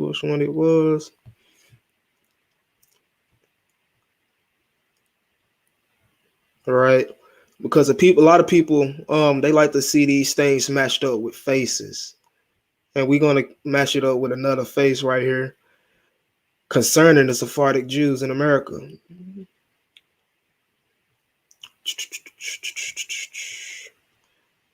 Let's see. This source is coming from the Jewish exponent. All right, the Jewish exponent. Rabbi Abel Raspi spent lifetime urging Jews of color to discover their roots. The late Rabbi Abel Raspi, the subject of Black History Month, Web Seminar this week, always knew his family was different. Born in 1919 to a poor Black family in North Philadelphia, he grew up with a vague understanding of his religious background. His mother told him that their Bible was written in a different language, and his grandmother observed Jewish customs and told him that their people worshiped in secret in the past. Now, keep in mind, what happened with the Sephardic Jews? Didn't they have to worship in secret? Didn't they become known as secret Jews? That's right. Facts. He says, I remember my father, who read the Bible but never went to church, telling me when I was 13 and should have been bar mitzvahed, we're different from other Negroes. We are Jews, he told the New York Times in 1978. He told them this in 1978. He said his father told him we're different from other Negroes. We are Jews. Researching his Spanish last name led him to the stories of the Morenos, or Jews who practiced in secret during the Spanish Inquisition.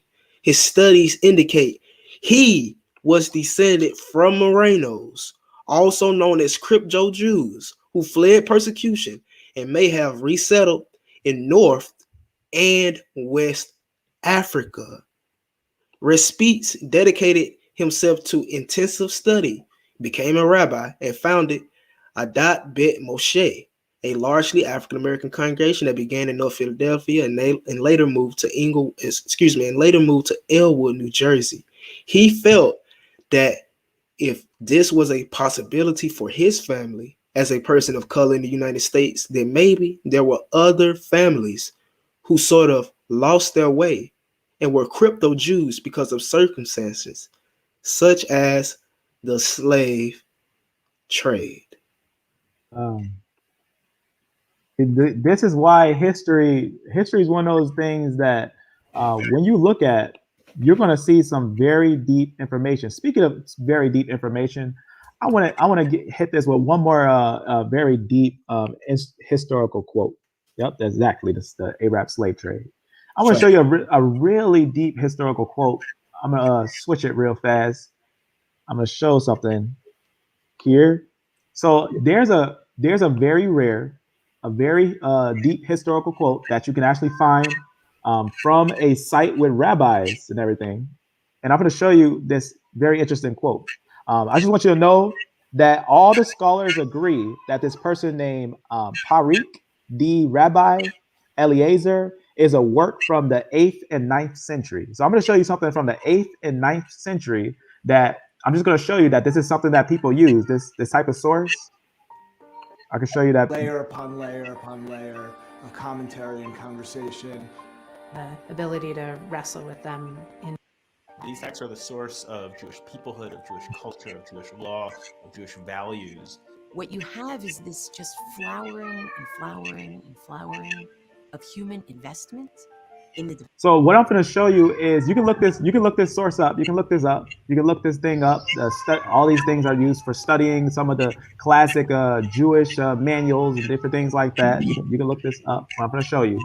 So here's the idea. So I'm just showing you what this is. I just wanted to give you a straight word for word explanation of what it is. Basically, it says Safari is an online open source free content digital library of Jewish texts. Now listen to what it's saying here. It's of Jewish texts. It was founded in 2011 because it's taking a bunch of Jewish texts and comprising them together. Now I'm going to show you about this person from the 8th and 9th century. I'm going to read you a quote from this person from the 8th and 9th century. Go back. And I'm going to show you what he says. So he's writing about the trials of Abraham and everything. This is a real person. This is a rabbi during the 8th and 9th century. I'm going to show you what he says about Shem here. He actually, matter of fact, this is how I'm going to find it. I got the quote already pinpointed right here. I'm going to read the quote. It's from that site. As you can see, this is a screenshot from this site right here. I'm going to read you the screenshot. Watch what it says here. We'll let this thing open. It's going to talk about the sons of Ham, Shem, and Japheth. Watch what it says here. So this rabbi from the 8th century, this is what he says. Noah brought his sons and his grandsons, and he blessed them with their several settlements. Will, I think I can hear myself in the background a little bit. It's all good. So several settlements, and he gave them an inheritance all the earth, right? As an inheritance all the earth. Now remember, obviously their sons get all the inheritance. God gave the inheritance to these ones, right? Watch this what he says here. He especially blessed Shem and his sons, making them dark but calmly. One more time, what this 8th and 9th century rabbi that is in this library that is accepted by many different people and scholars, it actually says this about Shem. It says he especially blessed Shem and his sons, making them dark but calmly. He gave them the habitation of the earth. And then you can see, obviously, talking about Ham, he's dark too. But what does it say about Ham and Shem? What's the difference? Why is Ham and Shem both dark? What's the problem with that? There's no problem with that. The only difference is that we have to know that there are great, and obviously there's multiple brothers who could pull up the sources of the dictionaries that tell us, the biblical dictionaries tell us that Ham is the progenitor of the dark-skinned races, which we also see here, that his sons are dark, right? Like the raven, a little darker than dark and calmly, right? But what is Ham not the father of? The Negroes.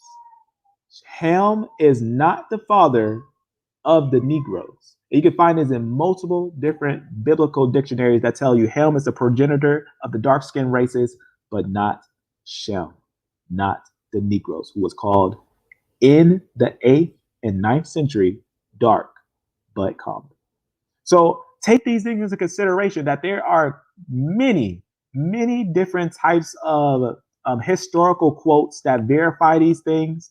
And the reason why I want you to see these things is because these types of historical quotes are historical quotes that may be a little harder to find, may not be able to have them all together at one place, but there's plenty of brothers, hard-hitting brothers, that bring up genetic information, biblical information, linguistic information, and obviously historic information.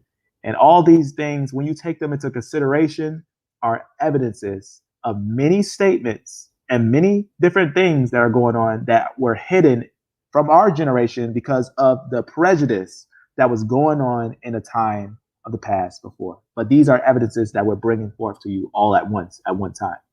So I just wanted you to see this. And if someone wants this, I'll give this to them. As always, any site, any quote you see here, you can always double check, double reference, double verify, and all those things. So, and I just want to share one last thing, just to put one last face on what these Sephardic Jews look like. You know what I'm saying? After being around Gentiles for over 1,000 years. Yep, I'm gonna give it right back to you. This last thing. So this is in a whole different language. Can you see my screen? Yep. So this is in a whole different language. It says El Raro Caso de Joseph or Joseph Nasi. All right. Yeah. And remember, Nasi is prince in Hebrew. That's right. And this is what he looks like. Keep that in mind. This is what the man looks like. Now I'm gonna go over to where I actually translated this from Google Translate, and it says, if being a Jew in Europe during the Nazi era was extremely risky, being a Jewish artist was highly problematic. But if in addition to being a Jew and an artist, one had the color of a black skin, that was something decidedly dangerous. Such was the case for Joseph, John, Cosmos Nasi, a native of Suriname, right? Didn't we tell you that the Jews, the Sephardic Jews, were going into Jamaica in the West Indies, right? Suriname is in Jamaica. That's right. But he's residing in Belgium during the Nazi occupation, a survivor of the Shoah. As his biographer, Monica Rothschild Burroughs, has documented, Joseph Nasi was born in 1904 in what was the Dutch Guiana. His father was a parliamentary descended from the Spanish Jews, escaped from the Inquisition, and had the name of one who would torment his son. All right. And so other names later. So this is just confirming once more that these people were dark-skinned people and that they came into America or wherever they got in multiple ways. They came as free Negroes, whatever you want to call them, because that's what they was labeled as when they came over here, free people of color, because they wasn't enslaved. And they came over here as slaves through the transatlantic slave trade. So that's just putting the face on what these people actually look like, us. So you see, family, is the information that we're provided. The only thing that it takes is our acceptance. We need to start accepting the truth and not just spreading the confusion and lies, because there is not a lot of evidence. There is not a lot of evidence to point to the Ashkenazim to be the people who are actually described in the scriptures and in history in many different ways of being a people scattered and bruised, that's conquered and sent into captivity into all nations. We have to understand that their haplogroup and their genetics, the look that they have has been defined in history, is seeable today, is testable, is provable today, that maybe we need to stop allowing the racism. Understand, it is racism that people are having on themselves, not allowing the people who actually are the people of the book to even have a right of return. They don't have a right of return, but they have a right to remain in their confusion in these nations. But that's why we're going to keep bringing these things out, because we're not afraid of the controversy. We have the facts to back up the information. We're not bringing out lies. We're not bringing out confusion, but we'll bring out edification, right? For truth in all manners of what is biblical sound, what is biblically sound. So with that, family, this is Brother Will, and this is Brother Will, son of YAH. I put his page in the description. Definitely check him out. Got more history than I can go over in a little bit. He got nothing but sources, nothing but great sources that are verifiable. So you just got a taste of it, of that today. So, Brother Will, if you have anything else to say. I just say thank you for bringing me on today, brother. I enjoyed the conversation, and shalom to everybody in the chat. Like he said, just come check me out when you got time. And like he said, man, all we got to do is keep pushing through, keep our faith in the Most High, and just turn back to His ways, man, so we can be redeemed to get out of here. That's all. A truthful statement. So with that, family, I ended on this note. I'm going to actually show you one more piece of information that I think that will end this with one piece of information. I'm going to go down a little bit, and I'm going to show you one last historical quote. Now, we had a lot of talks about King John or King Joan and things like that. Many people already seen this quote. I'm just going to read one part of this quote that I think is very interesting. So just to show you the year of this quote real fast, as you can see, it's old with those old Fs. It's 1784. So there's going to be a book from 1784. You can also see it just to show you that this is a real book, real information that we're given here. Obviously, lightly touching on this, but I want to show you one more piece that ties it together. When we seen what Will just showed, the imagery of the person and everything and whatnot, I'm going to go a little bit down here if I can. I'm not really sure how to scroll on this page, but this is pretty much it. You can see right here, there's just the information on it. I'm going to go back right here and I'm going to read it. I'm going to read this very interesting quote. I just want to read you one part. And what it is talking about is the Jews of Spain, the Spaniard Jews, the Jews that spoke Spanish, that were in Spain, that actually was sent into Guinea, that was sent into the area of Guinea and neighboring areas like that. I want to show you something that's said here. Watch what it says here. It just talks about, I'm just going to quickly summarize this part to get to a certain part, right? The King John, obviously of Portugal, in 1492 expelled all the Jews to the island of St. Thomas, right? That was discovered in 1471. And then it just talks about right here, watch what it says here, and to other Portuguese settlements on the continent of Africa. So he sent the Jews to other places in Africa, right? He sent the Jews to other places in Africa that were colonies of the Portuguese. Now you got to know what are colonies of the Portuguese. And Antola, right? Different places in lower Africa. They didn't have the upper areas where the Ottomans and the Arabs had. They had lower parts of Africa. Now watch what it says here. It says, and from these banished Jews, the Black Portuguese, as they are called, and the Jews of Lengado, who are, watch what it says here, despised even by the very Negroes, are descended. It's letting us know that the Jews that were sent into Africa are descendants of the Negroes, who we look at in definition. It tells us that Ham is a progenitor of all the dark-skinned races, but not the Negroes, who are descended from the Black Portuguese Jews. So I want you to take this history in that Will is showing you here. Definitely check out his channel at the bottom. Definitely brought out some very deep information that I never seen.